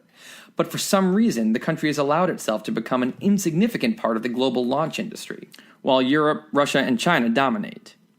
The main provider of US launches, ULA, gets most of its business from the US government and gets the most expensive part of its hardware equipment, the engines, by buying them from Russia. SpaceX is making the US a big player in the launch industry again as business increasingly pours in from all over the world, and they manufacture almost everything domestically. Next section. More angry giants. While SpaceX might be a terrific development for both Americans and the future of space travel, not everyone is so pleased about their arrival on the scene. Remember last post when we took a deep look into what's going on under the hood of the auto and oil and gas industries? And it turns out it's all pretty fucked up and humanity is kind of being taken for a ride without realizing it? Because that's what happens when opaque industries have a special relationship with the government and barriers to entry that keep out competition from underdogs, and how Tesla is kind of exposing all of that and forcing a fat, happy, and docile industry to innovate, and how they all desperately wish Musk would disappear. I can almost just copy and paste that section into this post as well. The space launch industry is like a handful of auto mechanics in a small town that all charge about 10 times as much as they need to, but because A, customers are clueless about the process and what it should cost, and B, all the competition overcharges as well, there's no incentive to upgrade equipment, increase efficiency, and bring down costs. SpaceX is like a newcomer to town who sets up an auto shop, comes up with newer, better ways to fix cars, works harder than everybody else, and is able to charge a fraction of the price for the same service, which ruins everything for the town's other auto mechanics. In 2014, Europe's Arianespace, a major player in the global launch industry, asked European governments for additional subsidies to handle competition from SpaceX. A Falcon 9 trip to GTO, the highest satellite orbit, now costs $15 million less than a launch on China's historically cheap Long March rocket. As for the other major player in the launch market, Musk has said, "My family fears the Russians will assassinate me." All around the world, launch customers are noticing what SpaceX is doing, then looking at their own launch company and asking, wait, why am I paying so much? When I asked Musk about all the industries that want to drop a piano on his head, he said, "It's a room full of toes, it's hard to avoid stepping on them." And of all the toes SpaceX is currently stepping on, it's stepping the hardest on ULA. ULA is a dick blue box. ULA, the Boeing and Lockheed joint venture, charges more than anyone for a space launch, but it doesn't matter what they charge. ULA doesn't have to compete with the rest of the world's launch market, because ULA gets a constant flow of automatic business from the US military. Here's how it works. 1. The US military needs to launch a lot of things to space, so there's plenty of business. 2. Because military equipment is tied to national security, the US wants the launches done by an American company. 3. Because space launching, like auto repair, is an opaque process to the public and to politicians, no one knows that ULA's launch price tag is much higher than it needs to be. 4. ULA works with the government on a cost-plus basis, meaning their payment for launch is a percentage of whatever the launch costs them, i.e. they're incentivized to make it cost more, not less. 5. There's ample money to go around because of the US's astronomical military budget. 6. Most infuriatingly, many of the decision makers in the U.S. Department of Defense are friends with the leadership of ULA, and ULA is a common place for Department of Defense officials to work when they retire from government. So ULA is more likely to get a nod and a wink from the DoD than an audit into how they spend their money. What that all adds up to is at best a flawed system that puts zero pressure on lowering costs, and at worst, a grand-scale government scandal, all paid for by the U.S. taxpayer. And you know what the ULA DoD circle jerk really doesn't want around? A company like SpaceX. SpaceX had succeeded in winning much of NASA's business, but in order to be awarded a military launch contract, a company needs special certification, and curiously, SpaceX had a very hard time becoming certified. Calling bullshit on the process and knowing that the law requires there to be fair competition for the military's launching needs, in 2014 Musk brought the issue to Congress, making the case that, quote, SpaceX is not seeking to be awarded contracts for these launches, we are simply seeking the right to compete. But he received a lot of pushback. Despite clear evidence that ULA charges 6 times SpaceX's rate per pound of payload, politicians like Senator Richard Shelby of Alabama, one of whose biggest donors is the aerospace industry, argued that it was a national security issue. An odd line of argument considering that ULA pours money into Russia buying their engines and other parts, while SpaceX does all of their business in the US. In an interview a few months ago, Musk vented about the situation. Quote, ULA has decided that they're afraid of even an unfair competition. They don't want a fair competition, they don't even want an unfair competition. They want no competition at all. They're afraid that we'll take some of the huge gravy train they have exclusive access to, or that it's not going to be as big, end quote.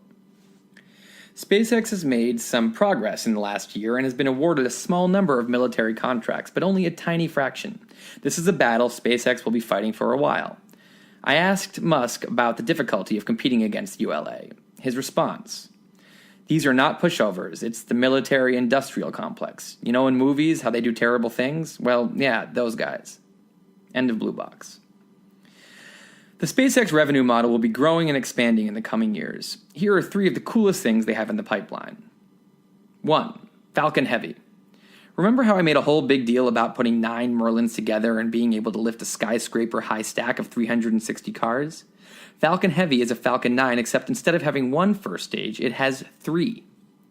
With 27 Merlins, the Falcon Heavy engine platform can lift about 2,000 tons, or a mile-high, 1,100-car stack. Launching for the first time in 2016, Falcon Heavy will be able to take more than double the payload of any other rocket in the world, and do so at the lowest price per pound of payload in history. ULA charges 3 times what the Falcon Heavy will charge per launch and will take less than half the payload. 2. Quadrupling the number of satellites in orbit. Actually, though, a couple months ago, Musk announced that SpaceX would be starting a satellite production operation in Seattle that would put 4,000 internet satellites in low Earth orbit by 2030, 3 times the 1,300 total satellites that are in orbit today. His reasons: first, bring costs down to bring technology up. Today, it typically costs about $250 million to make a satellite, and around the same amount to put it into space. That makes every satellite launch super high stakes, which makes companies risk-averse, so they tend to use older, proven technology and make sure to get at least 15 or more years of usage out of each one. The result is that a lot of the satellites performing services for us today were made in 1990 with 25-year-old technology. SpaceX wants to figure out how to make satellites for a much lower cost, and combined with their ability to launch much more cheaply, they'll be able to put cutting-edge satellites in orbit, do so frequently, and replace them just as frequently. Second, bring internet to anyone, anywhere. I sat down with Rajiv Badial, SpaceX's VP of Avionics Engineering, who is in charge of the satellite project. He explained that SpaceX's constellation of 4,000 solar-powered satellites will work together intelligently to cover every part of the Earth and beam lightning-fast internet to places where it's badly needed. He talked about how really only a few places on Earth, like Europe, the US, parts of India and East Asia, etc., are truly blanketed with good internet, and how this would be a game changer for many other parts of the world, especially the most remote.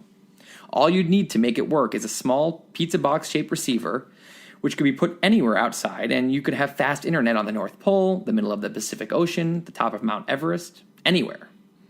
He also talked about other ways the satellites could be used. You could attach cameras to them to use for crime reports, live Google Maps, weather, anything. Third, even more angry giants. Wouldn't Time Warner Cable and Comcast be a great addition to the pile of big, low-quality, monopoly-like companies Musk is finding a way to compete with? In his announcement, Musk mentioned it. Quote, in cases where people are stuck with Time Warner and Comcast, this would provide an opportunity to leave, end quote. This got a huge cheer from the crowd. Fourth, it's lucrative. Between selling satellites at manufacturers and creating revenue off of those it puts in orbit, SpaceX can make a ton of money off this. Fifth, it solves the Mars internet problem. Physical cables are the way of the past, and Mars will be a planet of the future. Musk plans to have SpaceX-manufactured internet satellites circling Mars down the road, bringing fast internet to the future Mars colony. 3. Manned space travel. In 2014, the US and Russia got mad at each other, as they are wont to do, this time over Russia deciding that it would actually be super cool if Crimea were part of Russia. And the US responded by imposing sanctions against Russia's space program. To which the Russian Deputy Prime Minister tweeted, "After reviewing the sanctions against our space industry, I suggest that the United States deliver their astronauts to the ISS using a trampoline." Well played. This is what happens when your once mighty space program becomes so lame that it can't launch its own astronauts into space anymore. You have to rely on countries you might get mad at, which puts you in a terrible position. The only other country that can launch people into space is China, and the US is even madder at them. So mad that Chinese astronauts are prohibited from hanging out at the Cool Kids Club on the ISS. It's like a town with 3 rival mob bosses, but awkwardly, only 2 of them have a car, so the third needs to get a ride to work with one of the others. Not ideal for the third boss. Elon Musk chimed in with his own tweet soon after, saying, "Sounds like this might be a good time to unveil the new Dragon 2 spaceship that SpaceX has been working on with NASA. No trampoline needed." The Space Shuttle program retired in 2011, starting this window we're in where the US has no way to perform manned spaceflight. The next Space Shuttle-style full US space program is supposed to be the creatively named Space Launch System, and its Orion spacecraft, but delays have pushed the program's commencement back to at least 2021. The US doesn't want to rely on Russia until 2021, so in the meantime, NASA held a contest to choose private contractors to use for crewed launches. NASA ended up splitting up the $6.8 billion contract between Boeing, who would get $4.2 billion, and SpaceX, who would get $2.6 billion. In May of 2014, SpaceX unveiled the second iteration of Dragon 2. The first Dragon's cool, it's the only spacecraft that can return to Earth intact, and it's currently the world's only operational spacecraft that can bring back large amounts of cargo from the ISS. But Dragon 2 is much cooler. Dragon 2 can dock with the ISS without being pulled in by the ISS's arm like an infant. Dragon 2 has seats inside and fancy touchscreens. Most of today's spacecraft were designed in the 60s and still have buttons and knobs like an old radio. But the coolest thing about Dragon 2 are its engines. The spacecraft has 8 super powerful little engines called Super Dracos, each of which could lift 4 cars. Super Dracos are so specifically designed that they're entirely manufactured by 3D printing, the first rocket engines to be made that way. Dragon 2's Super Dracos have 3 main purposes. 1. Maneuvering in space. 2. Propulsive landing. More on that in the next section. 3. To abort the astronauts if something goes wrong. The third is a critical feature for crew safety. Even the best rockets sometimes fail, often in catastrophic fashion, as SpaceX just demonstrated for us. And Dragon 2's abort system allows the spacecraft to get the hell away from the scene before the bomb goes off. If the 2 space shuttle disasters had had this feature, the astronauts might have been saved.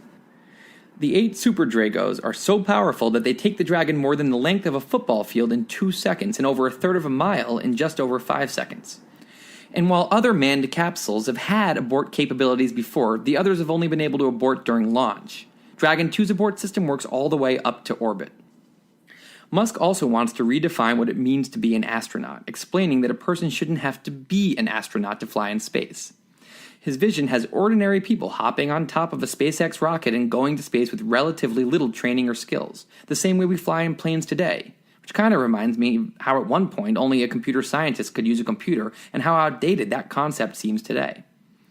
Following the theme of acknowledging that it's 2015, not 1965, SpaceX is also redoing the concept of a spacesuit. Musk has specifically insisted they be cool looking and ditch the Marshmallow Man style. The timetable has the first SpaceX and Boeing manned flights launching in 2017. But there's currently a push in the US Senate to slash NASA's funding, which would delay things by at least 2 years. So that's what SpaceX does and how it makes money. The delivery service is doing its job. SpaceX is profitable and should have a long runway ahead to stay afloat. A recent investment by Google and Fidelity valued the company at $12 billion. But Musk has said that his nightmare would be for SpaceX to end up in the hands of someone who will milk it for short-term profit. Because as we laid out at the beginning of this Phase 2 section, everything we just discussed is what SpaceX does, but not what SpaceX really does. What SpaceX really does has been happening ever since the development of Falcon 1, and it's evidenced by the unbelievable deal you can currently get to deliver something to space on a Falcon 9 versus any other way. But SpaceX's low prices would still be classified as an incremental improvement, not a transformative game changer. What SpaceX is really doing is something much, much bigger. They're working on an innovation so groundbreaking that if they can pull it off, they'll reduce the cost of launching a rocket by 100 times more and completely alter humanity's future in space, and make a multi-planetary future possible. Next section. Changing the game. Remember the whole Venn diagram from before, with the blue people who can afford to go to Mars circle, and the yellow people who want to go to Mars circle with the green overlap in the middle? Musk estimates that $500,000 for a ticket to Mars might be the magic number that makes the blue circle big enough that the green circle reaches 1 million people.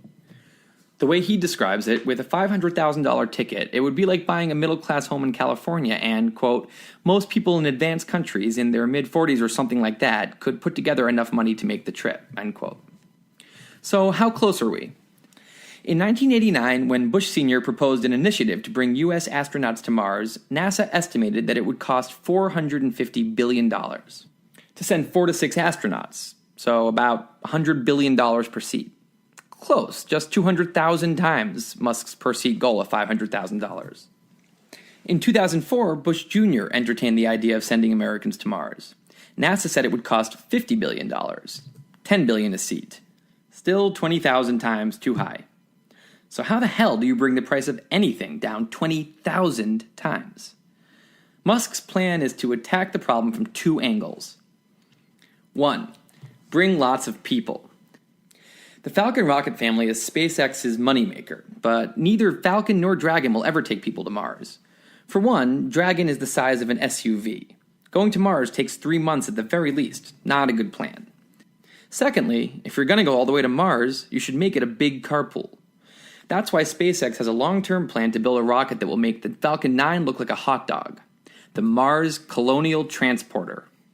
The MCT rocket will be a giant, powered by a much more powerful SpaceX engine called the Raptor, that's currently in the works. And its spacecraft will be able to hold at least 100 people. So right there, if SpaceX can do that, they've cut the current cost per seat estimates by at least 20. Now we're down to this being 1,000 times too expensive. But there's another thing. SpaceX has, through its Falcon innovations, already reduced the cost of a launch to 1/5 of the industry standard, and Musk believes it'll be down to 1/10 of the industry standard in the coming years. Since the Bush Jr. figure was assuming industry standard costs, that brings things down to only 100 times too expensive. A bigger spacecraft can help lower the per-seat cost of going to Mars, but it doesn't change anything for today's commercial launch industry. It doesn't get us anywhere close to cheap enough to bring large numbers of people to Mars, and it doesn't solve what Musk calls the fundamental problem with space exploration.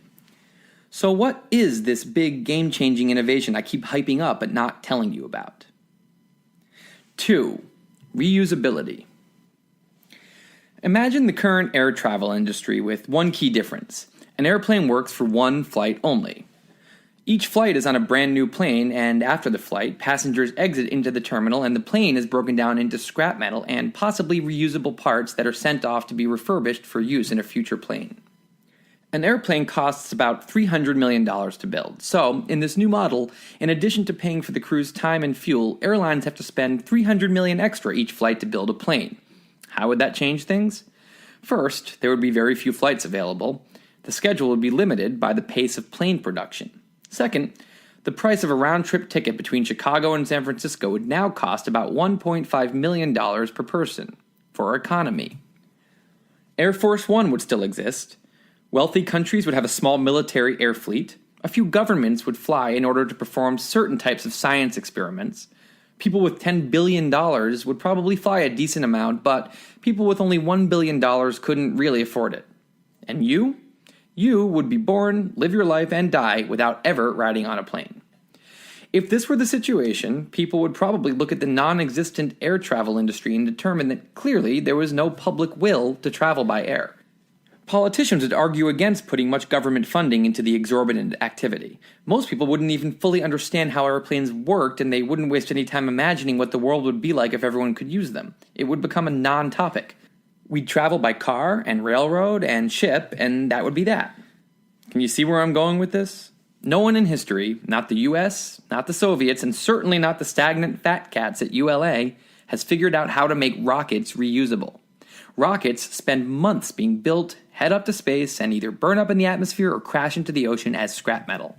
It's not that no one has tried. The US and Soviets have both put tens of billions of dollars into the problem. It's that no one has figured it out.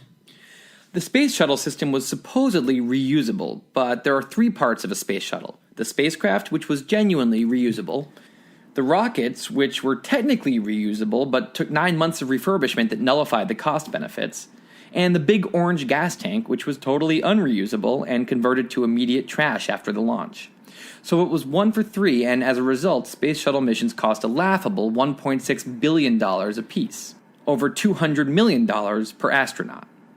A bigger spacecraft, coupled with SpaceX's cost-saving innovations, has theoretically brought things to within 2 orders of magnitude of the goal, $50 million per person. And that cost assumes a new Mars Colonial transporter would have to be built for every flight. The first game for SpaceX was figuring out how to launch something into orbit. Now they're onto a new, much harder game, reusability. If SpaceX can create what they call a fully and rapidly reusable rocket system, leaving the only launch costs as fuel, maintenance, and interior support systems, just like an airplane, it'll reduce the cost of space travel by a factor of 100, maybe more. So how do you do it? First, you need a better way to land. Musk describes 3 ways a rocket and spacecraft can land. Landing type 1, most basic, parachuting into the ocean. This is how almost all spacecraft land today, if they land at all. Problems. Parachutes don't work in places with no air like the moon. Landing in corrosive salt water heavily damages the equipment. It's undignified. Imagine an alien trying to be intimidating by landing in our ocean with parachutes and having to swim to shore. Landing type 2, intermediate. Wings and wheels on a runway. This is how the space shuttle landed. Problems. Wings don't work in places with no air like the moon, or no runways like everywhere besides Earth. While this method can be used for a spacecraft, it's much harder to do with a rocket, and full reusability means landing both the spacecraft and the rocket stages. Landing type 3, advanced. Propulsive landing. Propulsive landing means coming down the same way rockets take off. This is how the Apollo lunar modules like Apollo 11's Eagle landed on the moon. Propulsive landing allows you to land a rocket or spacecraft neatly on a landing platform with minimal damage to the vehicle. It's easier to envision a spacecraft doing a propulsive landing than a rocket doing one because we've seen spacecraft do it before. Dragon 2 is being designed to be a landing specialist. Those same Super Draco engines Dragon 2 uses to abort in an emergency will also be used to land, and Dragon 2 will be able to land on any type of surface on any solid body in the solar system as easily as a helicopter can land on Earth. Landing a rocket that way is a more foreign concept and much more difficult. If they can pull it off, the idea is that a rocket and spacecraft could land, be refueled, and head back up within hours. Again, just like an airplane. Junkosa explained to me that the first and most important step is to learn how to land just the Falcon's first stage. It's the most important because the first stage costs about as much to build as a jumbo jet and makes up the bulk of the rocket's total cost, especially the engines. If they can succeed at that, it'll be a giant step forward. And they'll show the world, including the currently very skeptical aerospace industry, that reusability is indeed possible. They'll have drawn a blueprint for how other rocket makers can slash their own costs, and they'll have begun a new era in space travel. Now, in the post here, I have a diagram showing how reusability will work. And the way it happens with the first stage is the rocket takes off, and after 3 minutes, the second stage pings out away from the first stage and goes on its way. And at that point, the first stage needs to spin around, slow down, and get down onto the platform. A key part of doing this will be to use what's called burns, which is when the center engine alone fires for a few seconds. Since weight is such a factor during launches, because there's almost no room for added weight or the rocket won't be able to get the payload into orbit, the rocket will have exactly enough fuel for 3 burns. The first is used to stop the rocket's ballistic path, i.e. the normal arc it's naturally on, and direct it towards the landing site. The second is used to slow down from 3,000 miles per hour to about 550, so that it doesn't burn up in the atmosphere. The third is used right above the landing platform to slow it down to 5 miles an hour so that it can land. Since weather is moving and unpredictable, there's a lot of software in the rocket sensing outside forces and adjusting the trajectory. The rocket has little wing flaps called grid fins that open up and steer the rocket. The grid fins and landing legs also slow down the rocket, cutting the terminal velocity in half. Grid fins work when you're in the atmosphere, but up in space where there's no air, grid fins are useless, so the rocket steers with ejections from cold gas thrusters, little nitrogen jets that come out of the rocket. If all works according to plan, about 9 minutes after launch, the rocket will land on this floating platform in the ocean 200 miles out from the launch pad. This is hard. If you scale down all the sizes, it's like firing a pencil over the top of a skyscraper and trying to land it on a shoebox on the ground, on a windy day. SpaceX likens the challenge of controlling the descent through the atmosphere to, quote, trying to balance a rubber broomstick on your hand in the middle of a windstorm. Popular Mechanics calls it, quote, a tense juggling act where any one of thousands of moving parts can push the entire system into mayhem. If the rocket does land softly on the barge, it's because millions of insanely detailed self-adjustments have kept the Falcon 9's composure as it dove through chaos, end quote. To hone its skills, SpaceX created a first-stage rocket they called Grasshopper. In 2012, they were able to launch the Grasshopper to a height of a 12-story building, pause it there for a few seconds, and then bring it back down to the pad. Over the next 2 years, they launched Grasshopper higher and higher until finally launching a real Falcon 9 first stage a kilometer in the air and returning it onto the platform. Finally, it was time to try it for real, on an actual launch. In January of 2015, SpaceX performed a routine launch and brought the first stage through the atmosphere and tried to land it. Here's what happened, and in the post I show a GIF of the rocket landing and exploding because it kind of crashes into the pad at an angle instead of landing straight up. That's what people at SpaceX call an RUD, a rapid unscheduled disassembly. They were going to try again with the next launch in February, but it was scrapped because of weather. They finally got a second chance to try in April, and this is what happened. And here I show a GIF of the rocket coming down and really being close and kind of landing, but it lands at a little bit of an angle, and then it just almost got it, but then it crashes and explodes. The third attempt was supposed to be in June, but we all know what happened in June. And in case you don't know what happened because you weren't listening before, that's when they had their big failure and their rocket exploded recently. So if you're just tuning into all of this now, consider yourself lucky that it hasn't happened yet. You can start following now and see it live when they first make history. There should be several more attempts in 2015. If history is an indicator, once SpaceX nails it once, they'll probably be able to nail it every time. As I was researching for this post, just to make sure Musk was for real about this $500,000 for a ticket to Mars thing, I sent him an email laying out the logic as I saw it to see if it's really what he was thinking. Here was his response. Yeah, these are seemingly absurd percentage improvements, however not impossible. The critical elements of the solution are rocket reusability and low-cost propellant, and, of course, making the return propellant on Mars, which has a handy CO2 atmosphere and lots of H2O frozen in the soil.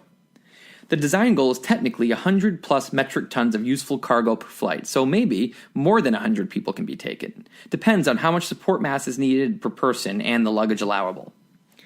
Avionics, sensors, communications, aspects of vehicle structure, landing pads, and a few other things get better with scale. Plus, it's a lot more fun to be on a cruise ship than a bus, so I suspect that the 100 people per flight number grows a lot over time, maybe to several hundred. Also, we could subsidize the equivalent of economy by charging a lot more for first class. Factor in all of the above, and getting below $100,000 per ton or person eventually is conceivable, as the trip cost is then dominated by propellant, which is mostly liquid oxygen at a mere $40 a ton, although a lot of it's needed per useful ton of cargo. That would be really awesome. End quote. Just an affordable cruise ship to Mars, NBD. Making that possible is the job of Phase 2, and SpaceX seems to be on their way to getting it done, possibly in the next decade. Once they get there, they'll be able to start the final phase of their mission, the one that will change everything.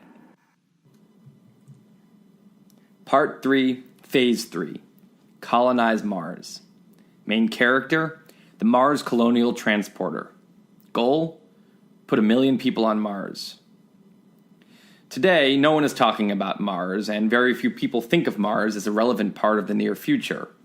But unless I've missed something big or something unexpected happens, in about 10 to 20 years, people will start going to Mars. You could go to Mars in your lifetime. Crazy things are on the horizon. This is one of those topics that's tough to absorb because as you think about it, your mind will keep drifting back to, nah. Learning about what SpaceX is doing and why they're doing it can take you from a place where thinking about the prospect of humans moving to Mars is totally ludicrous to a place where you accept the logic that it's actually an important thing to do and something that's possible and even likely to happen. But that's different than really believing it'll happen. As you listen to this post, even if you agree with what you're listening to, if you had to quickly bet $1,000 on whether people will be moving to Mars in 20 years, there's a good chance you'd bet against it, because deep down your brain hasn't really accepted it. And that's fair. Your brain bases things on experience, and experience tells it that moving to Mars is not something that people ever do. But I'm pretty sure your brain's in for some big surprises over the next few decades, for a bunch of reasons, and if you're willing to accept that possibility, try to absorb the fact that a section titled Phase 3, Colonize Mars, might actually, really, be based in reality. Everything from here on is based on the guesswork of Musk and others in the field. Here's those people's best crack at predicting how this will all play out. Before anything with people starts, there will be a preliminary phase where SpaceX sends spacecraft to Mars without any people. The first step, Musk told me, would be to send an automated spaceship to Mars just to make sure you can send something there and back. This should happen before 2020. Then, there will be a bunch of unmanned cargo missions to bring equipment, habitats, and supplies so that when the first people start arriving, they'll be able to not die. They'll need access to water, a place to live, the tools to convert compounds on Mars to oxygen, fertilizer to grow crops, etc. Then something big will happen. Someone, probably SpaceX, probably in about 10 years, will send the first crew of people to Mars. For anyone under the age of 50 who's annoyed they weren't alive and sentient in 1969 to get caught up in the excitement of the moon landing, you're finally going to have your day. Somewhere out there, right now on this Earth, is the Neil Armstrong of Mars. No one knows who they are, they might not even know who they are. But everyone on Earth will know their name soon. This is going to be a big deal. In addition to being the first time a human has set foot on another planet, it'll be by far the farthest away from Earth any human has ever gone. The ISS is about 250 miles away from Earth's surface. The moon is about 1,000 times farther away, at about 239,000 miles. Mars is more complicated. Think of the Earth and Mars as two people running around a track. Mars, on the outside track, takes about twice as long to run around the track as Earth on its inside track. The two planets are usually on totally different parts of the track and incredibly far away from each other. But every 26 months, Earth laps Mars and they pass next to each other on the track. This is when you want to commute between Earth and Mars. Depending on where they are in their orbits when they pass each other, they can get as close as 34 million miles from each other. Other times, the moment when they pass will only bring them about 60 million miles from each other. Even in the best case scenario, Mars is far. To compare, let's bring back our meter diameter Earth. So if the Earth is a meter in diameter, the ISS is about 1 inch from the surface. The moon's about 100 feet away, and Mars, depending on the year, is between 2.5 and 5 miles away. Very different story than going to the moon. If going from the Earth to the moon is crossing the narrowest part of the English Channel, getting to Mars is crossing the Atlantic. Oh, and getting to the ISS is wading 117 feet out from the beach. One other way to look at it is by absorbing what a light second is. 1 light second goes about 80% of the way from the Earth to the moon.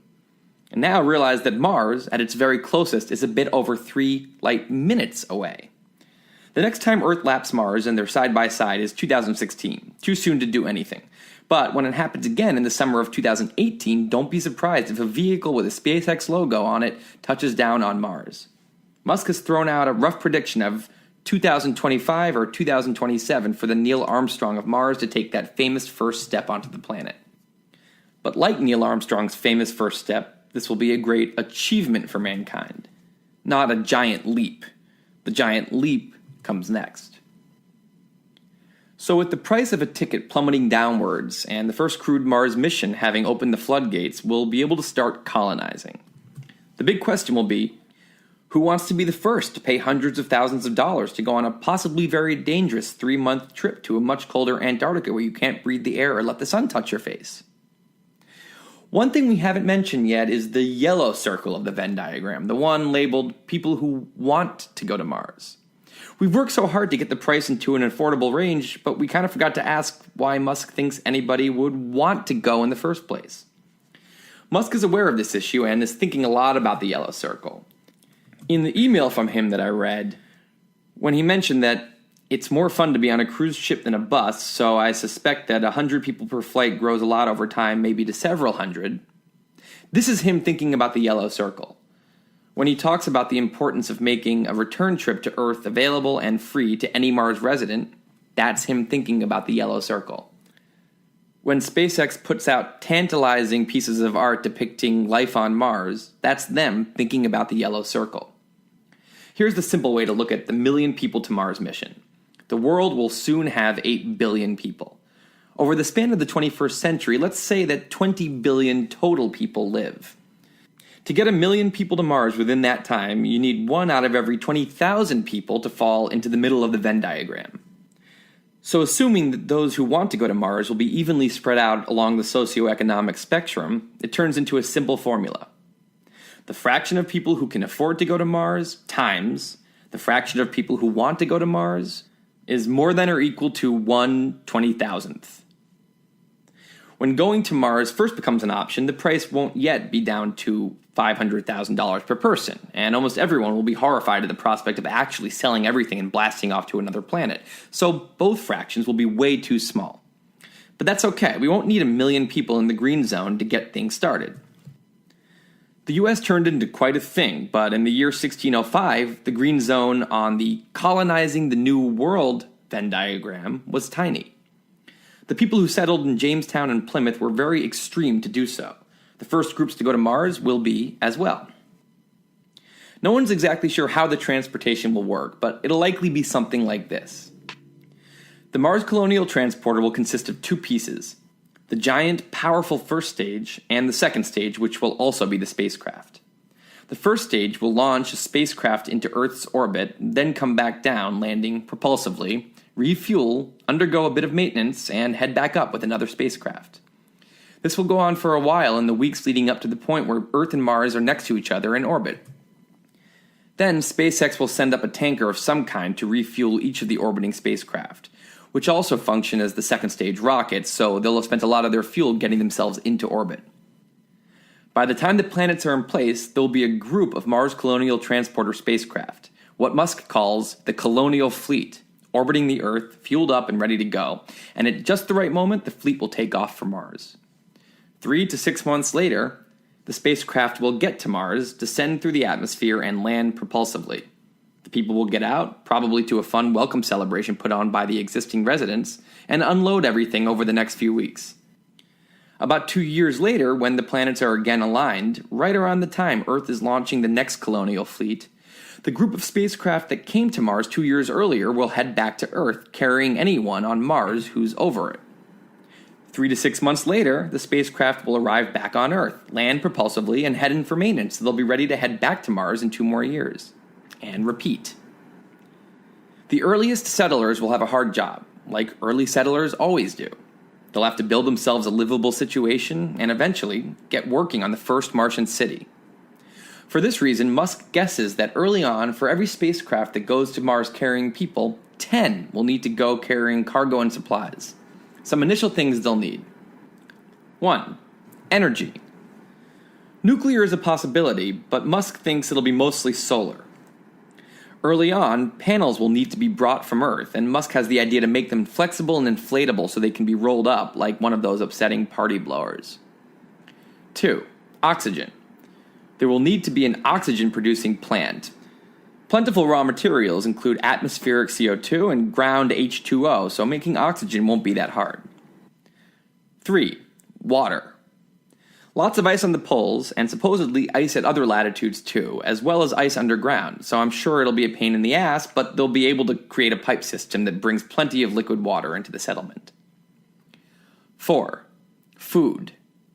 Farmers and botanists will be needed, along with fertilizer and a pressurized greenhouse. 5. Inside. You can't go outside on Mars without a spacesuit, or the lack of air pressure will boil your blood, the temperature will freeze you to death, and the sun radiation, without much atmosphere or magnetic field to block it, will peel your skin off like a serial killer. I'm a big proponent of being indoors on Earth, but on Mars, it's where life happens. For the first few decades at least, Mars cities will be inside large domes. Early settlers will build a smaller hab to live in while they work on building the larger domed complex. Other insides that will be needed will be for storage, construction, schools, hospitals, and other things humans will need. 6. Rocket fuel, so the spacecraft can return to Earth. The Mars Colonial Transporter will use methane as the fuel, for a lot of reasons I don't really want to explain and you don't really want to hear. Methane is just CH4, so again, between Mars's CO2 and H2O, this will be doable. They'll also need to make fuel for ground transportation on Mars, like rovers, etc. 7. Internet. This will be taken care of by satellites, probably SpaceX satellites made in the Seattle operation they're starting, and it'll be super fast. 8. Other obvious equipment for communication, medical care, construction, etc., etc. This is a bare-bones list for initial critical survival purposes, but over time, more people will make the migration, the city will be increasingly developed, and the settlers will be able to start building things that make for a decent lifestyle: restaurants, bars, movie theaters, sports facilities, etc. And then, something will start to happen. The hardest part will be over, and more people will want to go. The first return ships will come back with people, and it'll remind everyone on Earth that it doesn't have to be a one-way ticket. And more people will want to go. The people who come back to Earth will be commended for their courage. Some of the people on Mars will write best-selling books about their experience, and others will film a little TV show about the early settlement and become household names on Earth, and more people will want to go. People on Earth will see gorgeous photos of Martians hiking around on Olympus Mons and in Valles Marineris, a mountain and canyon far bigger than any on Earth, and more people will want to go. People will hear about being able to jump off a 20-foot cliff without hurting yourself and watch viral YouTube clips of new kinds of extreme sports that can only be played with Mars's 38% gravity situation, and more people will want to go. And in case you were wondering if this is going to be a vacation jaunt, Musk explains, quote, "It's not going to be a vacation jaunt. It's going to be saving up all your money and selling all your stuff, like when people moved to the early American colonies." But he also points to the excitement and novelty of getting to found a new land, an experience that stopped being possible on Earth centuries ago. Quote, "There will be lots of interesting opportunities for anyone who wants to create anything new, from the first pizza joint to the first iron ore refinery to the first of everything. This is going to be a real exciting thing for people who want to be part of creating a civilization." Meanwhile, as desirability increases and the yellow circle grows, SpaceX will continue to innovate, and each 26-month cycle, the price of a ticket will be lower than the last, and the blue circle will grow. When SpaceX starts demonstrating that sending people to Mars is a viable business opportunity, other entities may jump in to compete. Musk doesn't believe any entity in the world other than SpaceX is making strides on this problem in a serious way right now. He doesn't take Mars One seriously. But if others, either private companies or large space agencies like ESA or the Chinese space agencies, join in the effort for their own selfish reasons, he thinks that'll be helpful to the cause. What this all adds up to is that once the first crew lands on Mars, it seems likely that with every Earth-Mars synchronization thereafter, the number of people choosing to migrate will grow, perhaps exponentially. By 2040, Musk thinks there will be a thriving colonial Martian city. And one day after that, sometime in the future, an incoming fleet will arrive on Mars, and for the first time, the planet's population will top 1 million. We'll have made it to point B. Musk probably won't be around to see us reach point B. He thinks it'll take at least 40 or 50 years of fleet migrations to happen, which, if things start in the mid-2020s, will bring us to around 2070, when Musk will be 99. but he may get a chance to spend time in a high-tech Martian city. He said he'd like to go later in life, then return to Earth, and eventually head back to Mars for retirement and stay for good. But only on one condition. Quote, "I'll go if I'm certain that SpaceX will be fine without me, and that path will continue." More than any particular Mars population goal, Musk wants to die knowing we're on our way to what he describes as, quote, "the threshold at which even if the spaceships from Earth stop coming, the colony doesn't slowly die out. That," he says, quote, "is the critical threshold for us as a civilization to not join the potentially large number of one-planet dead civilizations out there." 1 million people is his rough estimate for where that threshold lies, but no one knows for sure. When, if, we do one day get to that point, only then will we have made the giant leap for mankind Neil Armstrong referred to. Humanity's future will be much more secure and much more likely to survive deep into the future. The hard drive will be backed up, and somewhere out there, Quigney will throw his napkin in disgust. Time to bring Barney Frank back into this. When you understand the reasons behind why SpaceX is trying to put people on Mars, doesn't it make politicians like Frank, the one who called the pursuit, quote, "a complete and total waste of time," seem a bit short-sighted? When I hear a government saying, "let's not worry about Mars right now when we still have so many problems right here on Earth," it sounds to me like a person saying, "I'll worry about my health later when I don't have so many bills to pay." There will always, always be important problems to address on Earth. But if we allow what's urgent here to prevent us from addressing what's important in the big picture, we're allowing ourselves to take a huge existential risk. New section. The other reason to go to Mars. There are two major reasons Musk wants to go to Mars, and backing up the hard drive is only one of them. I'll let Elon tell you about the other himself in this 1-minute clip from my first discussion with him in the SpaceX cafeteria. There are really two central arguments, I think, for making life multiplanetary and establishing a city on Mars. One is the defensive reason, which is to ensure the longest possible lifespan of civilization. And that's sort of the defensive reason. It's the life insurance reason. It's like security for civilization as we know it. Like, how do we ensure the light of consciousness as we know it is not extinguished? So that's quite important. Then the other main reason, I think, is inspiration and excitement. Like, there needs to be reasons to get up in the morning, reasons that you're excited to be alive. Creating a city on Mars would be incredibly exciting. It would be the biggest adventure ever. You'd be so lucky to be alive right now. Best adventure in history. Yeah. Okay, ever. And even if you didn't want to go, you'd still be able to watch it. It'd be like more exciting than any fake TV show about anything. It'd be like, wow, like, is this really happening? And the friends and family that want to go, and it'd just be this incredible adventure, the greatest adventure in history. In this post, we've talked mostly about the first, very long-term reason to colonize Mars, what Musk calls the defensive reason. And in order to see why that matters, we've had to zoom way out. But when he talks about his other reason for pursuing Mars, because he believes it will be the greatest adventure in history, Musk is zooming way in. The second reason isn't about the far future and the fate of the species, it's about everyone who's alive right now and the way we'll all get wrapped up in the adventure, even if we have no interest in going to Mars ourselves, and how that might change how we feel about the world and our lives.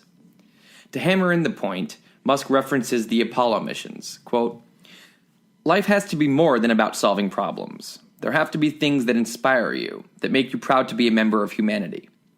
The Apollo program is certainly an example of that. Only a handful of people went to the moon, and yet, actually we all went to the moon.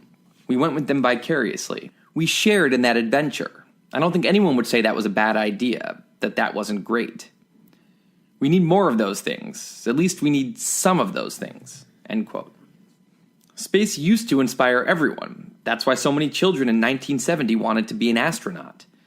But I grew up in the 80s and 90s, a time when the world's attention had returned to Earth and space was back to being a sideshow. And no one I knew really thought about being an astronaut. As Ashley Vance writes, it seems unfathomable, but the rest of the space industry has made space boring. I've always envied everyone who was alive during the excitement of the moon landing in the late 60s. When I've thought about the story of humans and space, the 1960s always seemed like a fluky decade of supreme excitement in the middle of an otherwise calm and steady trajectory. But now I'm seeing the moon landing more as a precursor of something much bigger. Without realizing, we may be standing on the precipice of one of the great leaps in biological history, and the moon landing may later be seen as the first labor contraction and the birth of an entirely new era for life on Earth. And somehow, we may actually be alive as this new era dawns. Of course, this is the optimistic story, which is what you'd expect to hear in a post about SpaceX whose main source is Elon Musk. There are many other less fun ways this story could play out. Maybe a $500,000 ticket to Mars proves totally impossible. Maybe Musk is wrong in his assumption that there'll be plenty of will if he can just offer the world away. Maybe life on Mars turns out to be a living hell that breeds insanity and quickly descends into a lawless nightmare. No one can be sure. That's the thing about stories. You don't know what happens in the pages you haven't read yet. But my gut says that we're probably much closer to the beginning of the story of humans in space than the middle or the end. It seems like we're right around the end of Chapter 1, Confined to Earth, maybe on the very last page. And as the story moves forward, it may begin to take place on a much wider stage than the Earth, making the story of humans in space ultimately indistinguishable from the story of humans. It's no more possible to predict what will happen in those chapters than it would have been for a farmer in 2500 BC Mesopotamia to envision our world today. But SpaceX, the world's most ambitious company, is on a mission to write the first pages of Chapter 2 and launch the story in a hopeful direction. Let's finish up this post by imagining what might happen if they succeed. Epilogue: A SpaceX Future. Pondering a SpaceX future starts with the question, if we get 1 million people onto Mars, what happens next? Here are some possibilities. A blue-green Mars. Fish need to live in the ocean. Their whole life plan is based on being in the ocean. If you take a fish out of the ocean, it's going to agonize for a few minutes and then die. The Earth's atmosphere is humanity's ocean. Every cell in our bodies has been designed to work in the exact conditions that exist on the surface of Earth, and our demeanor standing on the surface of Mars would match the demeanor of a fish after it's caught and flopping around in a bucket on a boat. When you buy a fish as a pet, you get a fish bowl to create a tiny slice of ocean in your house for the fish to live in. When we first move to Mars, we'll live in a human bowl. Our human bowl will be a little bubble of Earth's surface conditions, regulating the temperature, air pressure, oxygen levels, and incoming solar radiation to be just the way we like them, and the way the food we'll grow likes them. If it weren't for the glass ceiling far above you with a red sky beyond it, and the fact that you can jump super high, you might forget you're not on Earth. And as a temporary plan, a human bowl works fine. But life on Mars isn't a temporary activity. The idea is for a growing human population to live there for thousands of years. That's why Musk calls Mars a fixer-upper of a planet. So the next challenge after colonizing Mars will be something even harder. We'll have to turn Mars into our home. We have a word for this: terraforming. Terraforming a planet means changing its conditions to match Earth's, and that's the power of technology. With enough of it, we could literally Earthify an entire planet. How exactly we'd go about this is highly speculative, of course, and right now all we have is a handful of potential strategies. But the basic process should go something like this. 1. Melt the huge amount of ice on Mars' south pole. There's enough ice on Mars to cover the whole planet with an ocean 36 feet deep. If we could melt it, we'd start a chain reaction. We'd melt some of the ice, which would release a lot of CO2 that's currently trapped inside of it, along with water vapor coming off the now liquid oceans. These greenhouse gases would densify the atmosphere and begin trapping more and more sun energy, which would further heat things up. More heat would melt more ice, release more CO2 and water vapor, trap in more sunlight, and heat things up even more. An overall temperature increase of only 7 degrees Fahrenheit is enough to trigger this runaway greenhouse effect. There are a lot of ideas about how to get this runaway process started, ranging from putting mirrors in space to direct more sunlight at the planet, to exploding nuclear bombs on the poles, to directing an ammonia-laden asteroid to smash into the planet. 2. Speed things up by pumping super greenhousey gases into the air. Humans could accelerate this process by creating factories that convert elements on Mars into greenhouse gases. CO2 would work, but scientists have other specially designed gases in mind too that are far more potent at trapping sun energy, like methane or chlorofluorocarbons. 3. Plant stuff. We'd start with microbes that could survive in a place like Antarctica, then move on to simple plants like mosses, and eventually vast evergreen forests. Then things start moving by themselves. NASA planetary scientist Chris McKay says, "You don't build Mars, you just warm it up and throw some seeds." In other words, if you do steps 1 through 3 above, eventually Mars will start to look like Earth. And when that starts happening, one by one, our life on Mars problems will begin to be solved. Mars will have weather, the temperature will be cold but livable, the pressure will be low but livable. And all of these things will get better and better with each passing year. People will be able to walk outside without a spacesuit, but for a long time, not without a mask. Which brings us to the hardest part of terraformation. 4. Make the air breathable. Because of both the photosynthesis factories we'll build and all the real photosynthesis from the new plant life, oxygen levels on Mars will be increasing, but slowly. This is the one step that with our current technology we can't do within a century or two. Scientist estimates for how long until the Mars air becomes breathable range from 300 years to multiple millennia. So unless there's a technological breakthrough, for many generations, life on Mars will mean wearing masks outside. One day, probably more than 1,000 years from now, Mars will be completely terraformed. When that day comes, you might see a picture of a beautiful pond with a tree-covered hill behind it and not know what planet you're looking at. Earth and Mars will be two normal places that'll take 3 months to travel between, just like America and Europe only 100 years ago before planes allowed you to zip back and forth between them. Someone could choose to live their life on Earth but go to college on Mars. A retired couple on Mars might decide to voyage to Earth as an extended travel adventure. Businesses can have headquarters on each planet.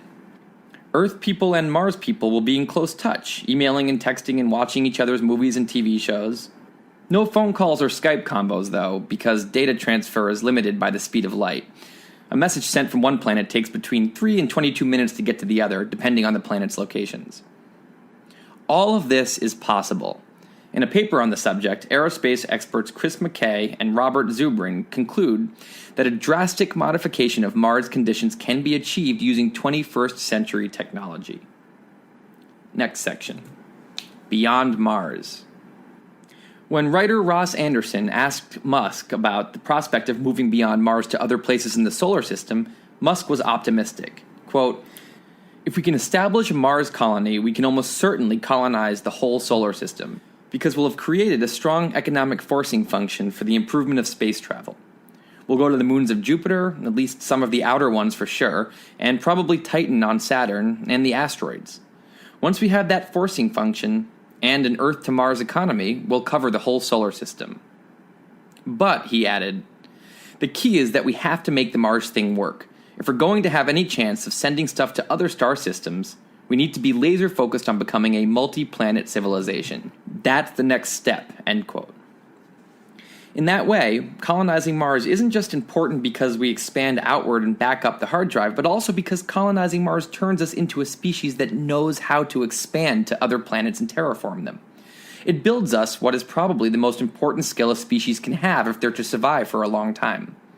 With enough time, we'll move out to many other bodies in the solar system, and we'll terraform each of them into a place humans can call home. This opens up some weird possibilities, like hiking through a forest with Jupiter hovering overhead, or a day at the beach with Saturn out on the horizon. The solar system could become one vast world for humans. Maybe Jupiter's moon Europa becomes known as the solar system's tech hub, while Saturn's Titan becomes the place you have to move if you really want to be in the entertainment industry.